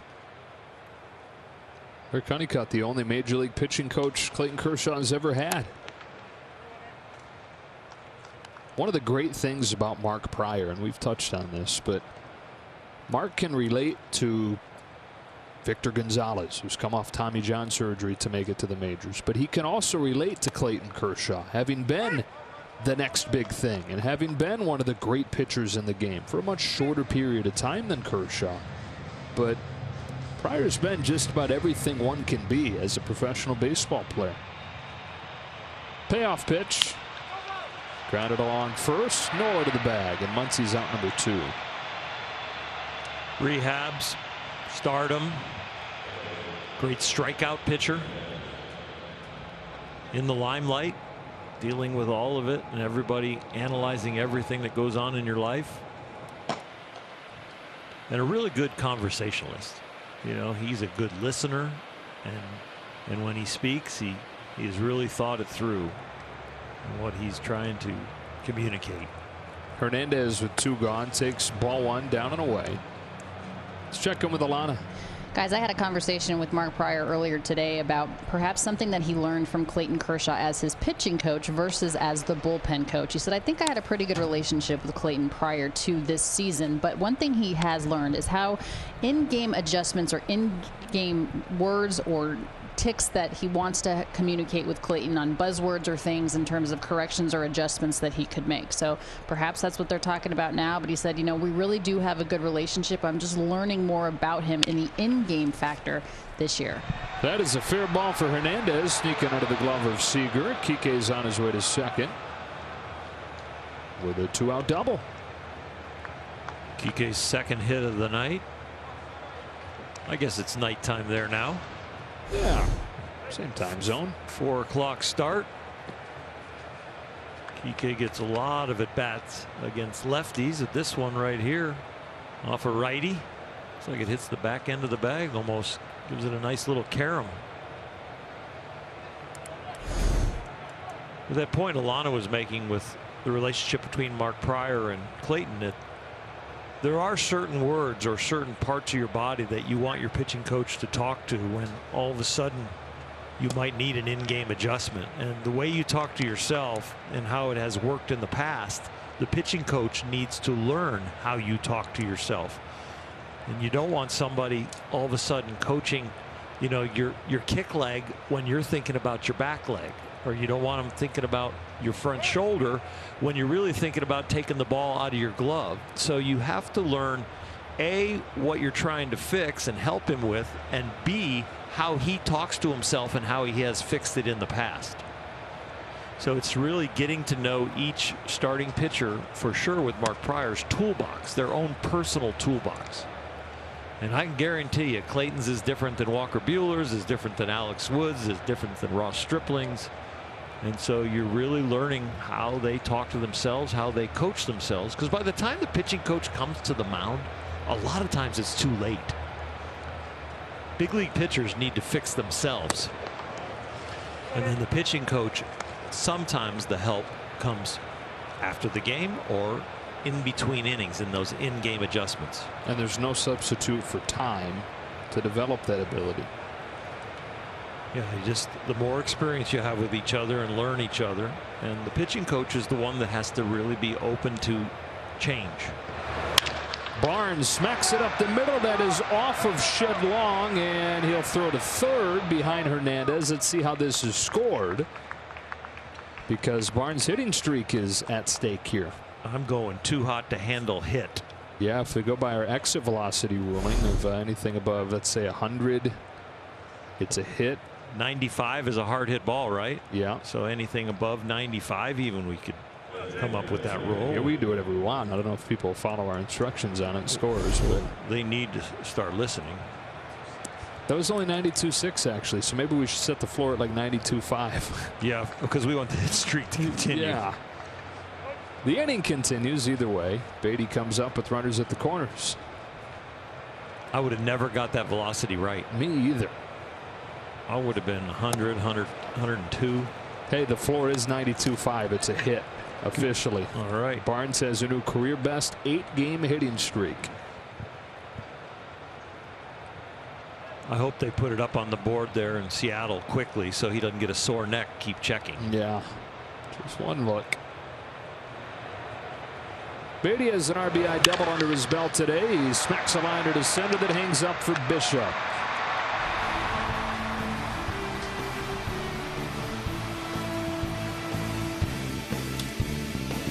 Calendar is brought to you by Nissan. Finally, the Colorado Rockies and the Dodgers will face off for the first time this year here at Dodgers Stadium Friday, Saturday, and Sunday, and then a much-needed day off on Monday after this 17-game stretch, and then the San Francisco Giants again at Oracle Park for a three-game series. Guys, and Clayton Kershaw, what a beautiful evening he had. He is out of the game today.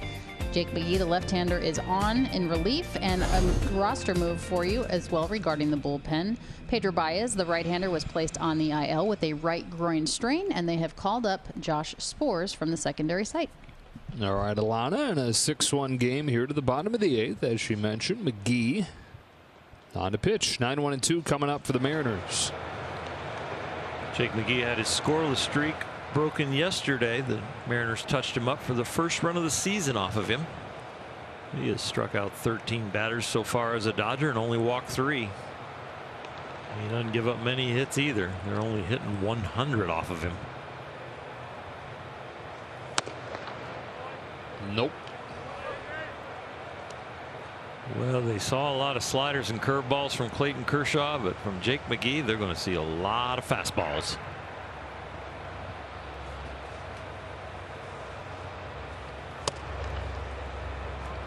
There's one, 1-1. And Joseph Odom, who's happy to have Kershaw out. Bottom third of the order combined 0 for 8 with 7 Ks against Clayton.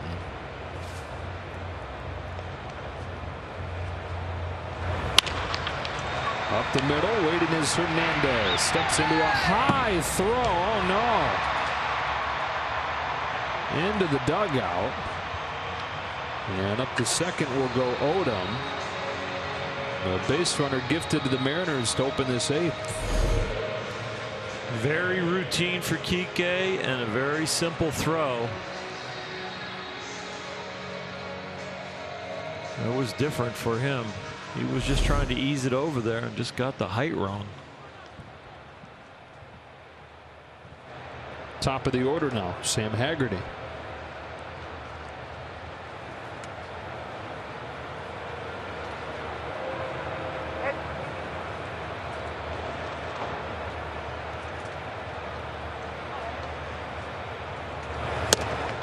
Fastball, good, strike one.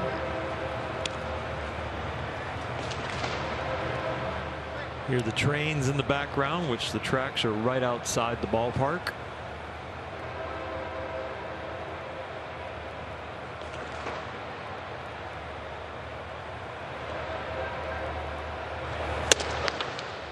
Couple swings and misses on fastballs. 0-2. Those last two, you looked like you dialed them up on a video game. Right. Kind of matching.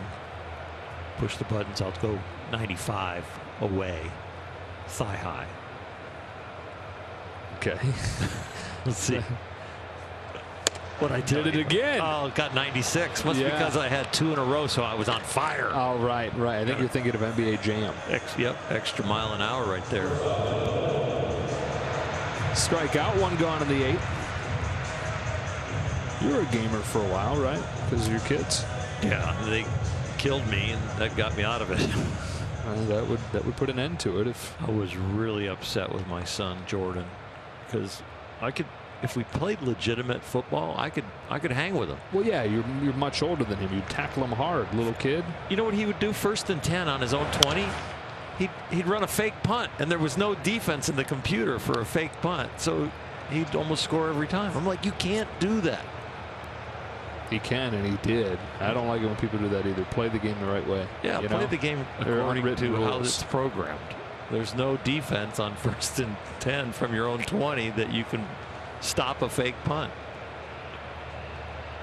Odom at second, 1 away. 6-1 Dodgers in the 8th. McGee to Dylan Moore with an 0-1. Swing and a miss at 96, 0-2. 95, 96, and it all just looks so easy for him. It looks like there's another 10 miles an hour in there. And the ball doesn't look like it changes height. You know, it kind of comes out of a little bit of a low arm angle and just kind of goes along a straight line. Yeah.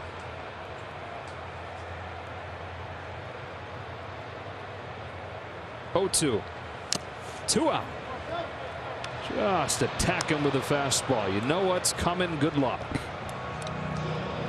Low 3/4 delivery with really good hand discipline. Watch the fingers behind this baseball. Just bam.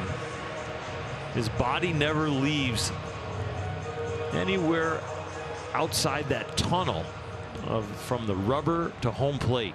Stays directly behind it and just leverages it in there. Maybe the Dodgers' last look at the fabulous rookie Kyle Lewis. Hitting a walk today. He takes strike 1. I don't know about for you, but for me, he's somebody whose name I'll be following, even though the Dodgers won't see the Mariners anymore. But rest of this year and moving forward. Yeah, I think looking at box scores or scrolling through scores, I'll definitely click on the box and go, okay, how did he do today? I think we're going to also see him when we check leaderboards.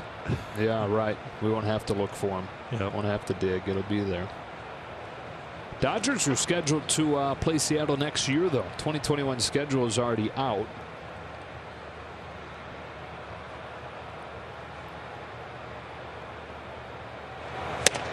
Didn't know if they would push back because, you know, you play a different division in interleague play each year. It was supposed to be the Central this year. That didn't happen. I don't know if they'd moved that back, but they're basically just skipping that part of the rotation and staying on schedule. They would have gone to play the American League West in interleague play in 2021 no matter what. That's what would be the case. 1-2. The man at second and 2 out. Here comes Jake McGee.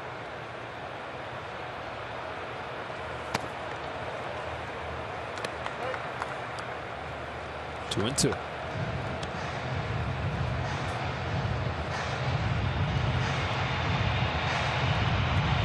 There's no thinking along with Jake McGee. Just one quick note. You're going to get a fastball. It's going to be around 94 to 96 miles an hour. Wow, you're a genius. In right center field, Cody Bellinger, and he's able to pitch around the leadoff air. Let's go to the 9th in Seattle. The Dodgers 6, the Mariners 1. Go to the 9th inning and check in with the studio for a preview of Access Sportsnet Dodgers. All right, thanks, guys. Coming up, I think we'll be talking about Clayton Kershaw. 19 swings and misses and 11 punch-outs. Congrats, Kersh. And Belly is starting to heat up. These two guys will break it down right after the game. See you soon. Yeah, Cody Bellinger has reached 3 times today. RBI single, walk, and then that home run. This is Yohan Ramirez into the game for the Mariners. Trying to keep it right at 6-1 before the Dodgers fly back to Los Angeles, open a series with the Rockies tomorrow night, and an off day on Monday, ending a string of 17 consecutive days without one.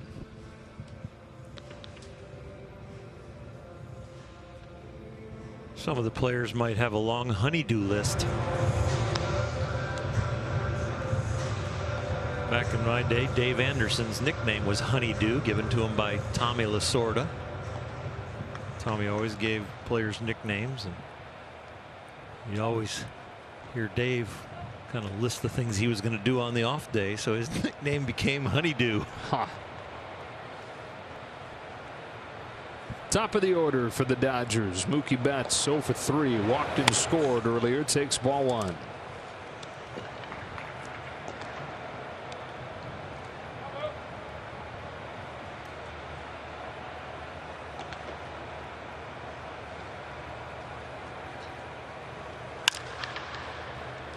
Pop fly. Shedlong Jr. Mookie's the first out. Introducing Quick Pick, MLB Rally's new predictive game that offers fans the opportunity to pick outcomes and compete for cash prizes. Make your predictions count. Play Quick Pick. No purchase necessary. 21 plus to compete. Restrictions apply. See official rules and enter at MLB.com/quickpick. One away here in the 9th as Pollock comes up. RBI single for him back in that 4-run third for the Dodgers. They added 1 in the 5th and 1 in the 8th. Mariners' only run coming in the 4th on a Kyle Seager home run. So the Dodgers 3 outs away from moving to 19-8. Extending the best record in the league. Best record in baseball. Whistles in there at 95, and it's 1-1 on Pollock. Rockies lost earlier. Mentioned that earlier in the game, but if you happen to just be joining us, haven't checked out the scoreboard yet. 10-8 the final score in that game. Astros over the Rockies. Padres have a 1-0 lead, top of the 5th inning against Texas. And they're just underway in Oakland, the Diamondbacks and the A's. 6 teams in the National League came into the day with records above 500. 4 of those 6 teams are in the National League West. Pollock watches his spin to the knees, strike 3, 2 out. So if the season ended today, there would be 4 teams out of the division in the playoffs. National League West would have a good chance of winning the World Championship. Yeah, just by sheer odds. Yeah. One of the few low pitches we've seen called for a strike today. I think that's probably why A.J. Pollock was giving that one a second look at Adrian Johnson. Adam Kolarek warming.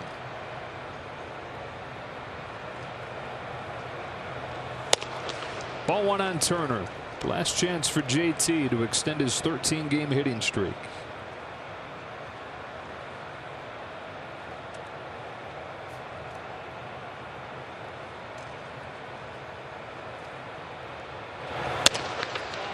Two and up. Only team in the Central with a winning record, the Cubs. And so the Brewers are in second place at 11-11. Only team in the East with a winning record, the Braves. Got the Marlins in second at 9-9. Turner lifts a fly ball to center field. Playable for Bishop. And it appears his hitting streak will come to an end at 13 games. But a 6-1 lead for the Dodgers as we go to the bottom of the ninth.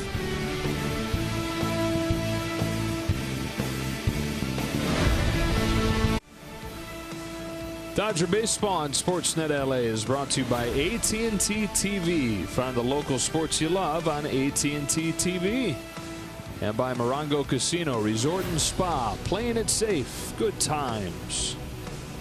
Formerly Safeco Field. It's now T-Mobile Park. Opened in 1999. Replacing the old Kingdome. Adam Kolarek on to handle the bottom of the ninth inning with the Dodgers up 5. He is really building a nice resume with the Dodgers. I mean, he's been here since July 31st last year. He's 4-0 with a .48 ERA as a Dodger.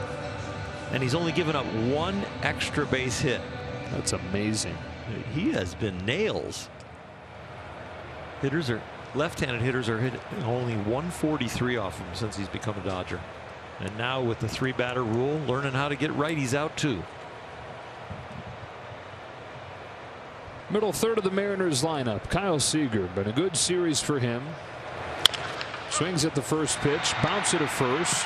Muncy to the bag. 1 pitch, 1 out. And we check in with Alana. Guys, Adam and I were talking earlier today, and he said, you know, when I was with Tampa Bay, I was able to face a lot of different right-handers. He said when I came to the Dodgers, it was more left-handed specialists. But now with the 3-batter minimum, of course, he's going back to both sides of the plate. And he said, you know, with the sinker ball pitcher like I am, as well as Scott Alexander in the pen, we rarely would pitch on the same night. But it's a nice complement to one another. We have so many different types of arms in this Dodger bullpen, the best in baseball right now, that, you know, you're not necessarily sure which one you're going to get, but everybody seems to be relatively effective coming out of that bullpen. He's really obviously enjoying the time and certainly feels good about getting both left-handers and right-handers out. All right, Alana, great stuff. Ball 1 on Austin Nola. One more wag of the finger from Adrian Johnson. Nope. Not close enough. Not up in here. Try harder, Adam.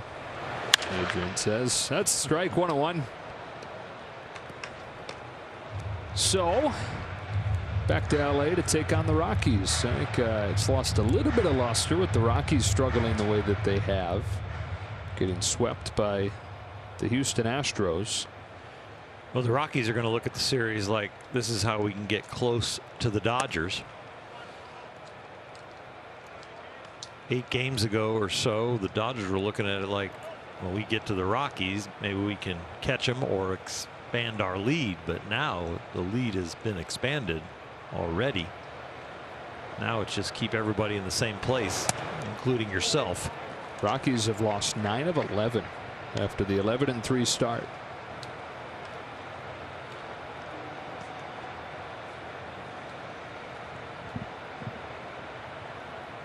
Three and 1 on Austin Nola. Kolarek comes back home. 3-2. Well, the Mariners, meanwhile, will, barring a late miracle here, fall to 8-19. Only the Boston Red Sox with the worst record in the AL. Although Boston right now leads 3-0 in their game against Baltimore after 6 innings. So they may take over first place of bad. Well, I would think that they were going to get the heaviest amount of scouting for the trade deadline. Boston, the guys at the bottom in records. If you think somebody's going to unload, it's going to be somebody at the bottom of the divisions. And so I would think you would assign your best scouts that you're looking at if you've got interest in anybody in those teams to watch those. And you know what? You can put all your scouts on them because nobody can go to the ballpark. Just watch the game on TV. Yeah. So you don't have to worry about how many you're sending to see the game. Well, word is that nobody is off limits in Boston as they rebuild it.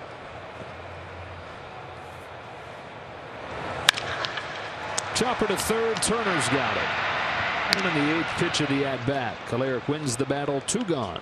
That includes a guy like Xander Bogaerts, the all-star shortstop, young third baseman Rafael Devers. I think it'd be a surprise either one of those guys see them go, but Chaim Bloom ready to deal if it winds up being a market where there is any kind of dealing. It's going to be interesting to see. 2 gone, 9th inning. Here's Tim Lopes.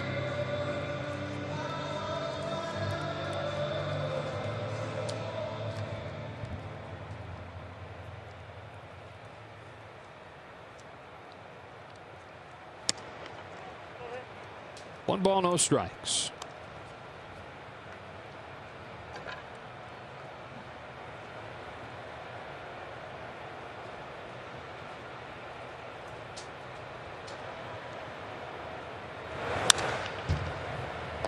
One ball, one strike. Have you noticed any of the celebrity cutouts there? I see Kenny Mayne back over right behind Lopes right now. Oh, right there. See him? Yeah, I do. They've got Gary Payton, Sean Kemp, I think, in the first row back there. Former Supersonic greats. 1-2. Mariners down to their final strike.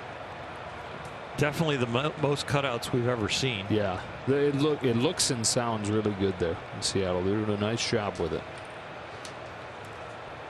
Kolarek trying to finish things off. Here he comes to the 1-2. It got away from him. Ball 2. 2 lefties that came in out of the bullpen have stuck with their fastballs. There was an attempt at a slider right there that just slipped out a little bit. Now a 2-2 pitch.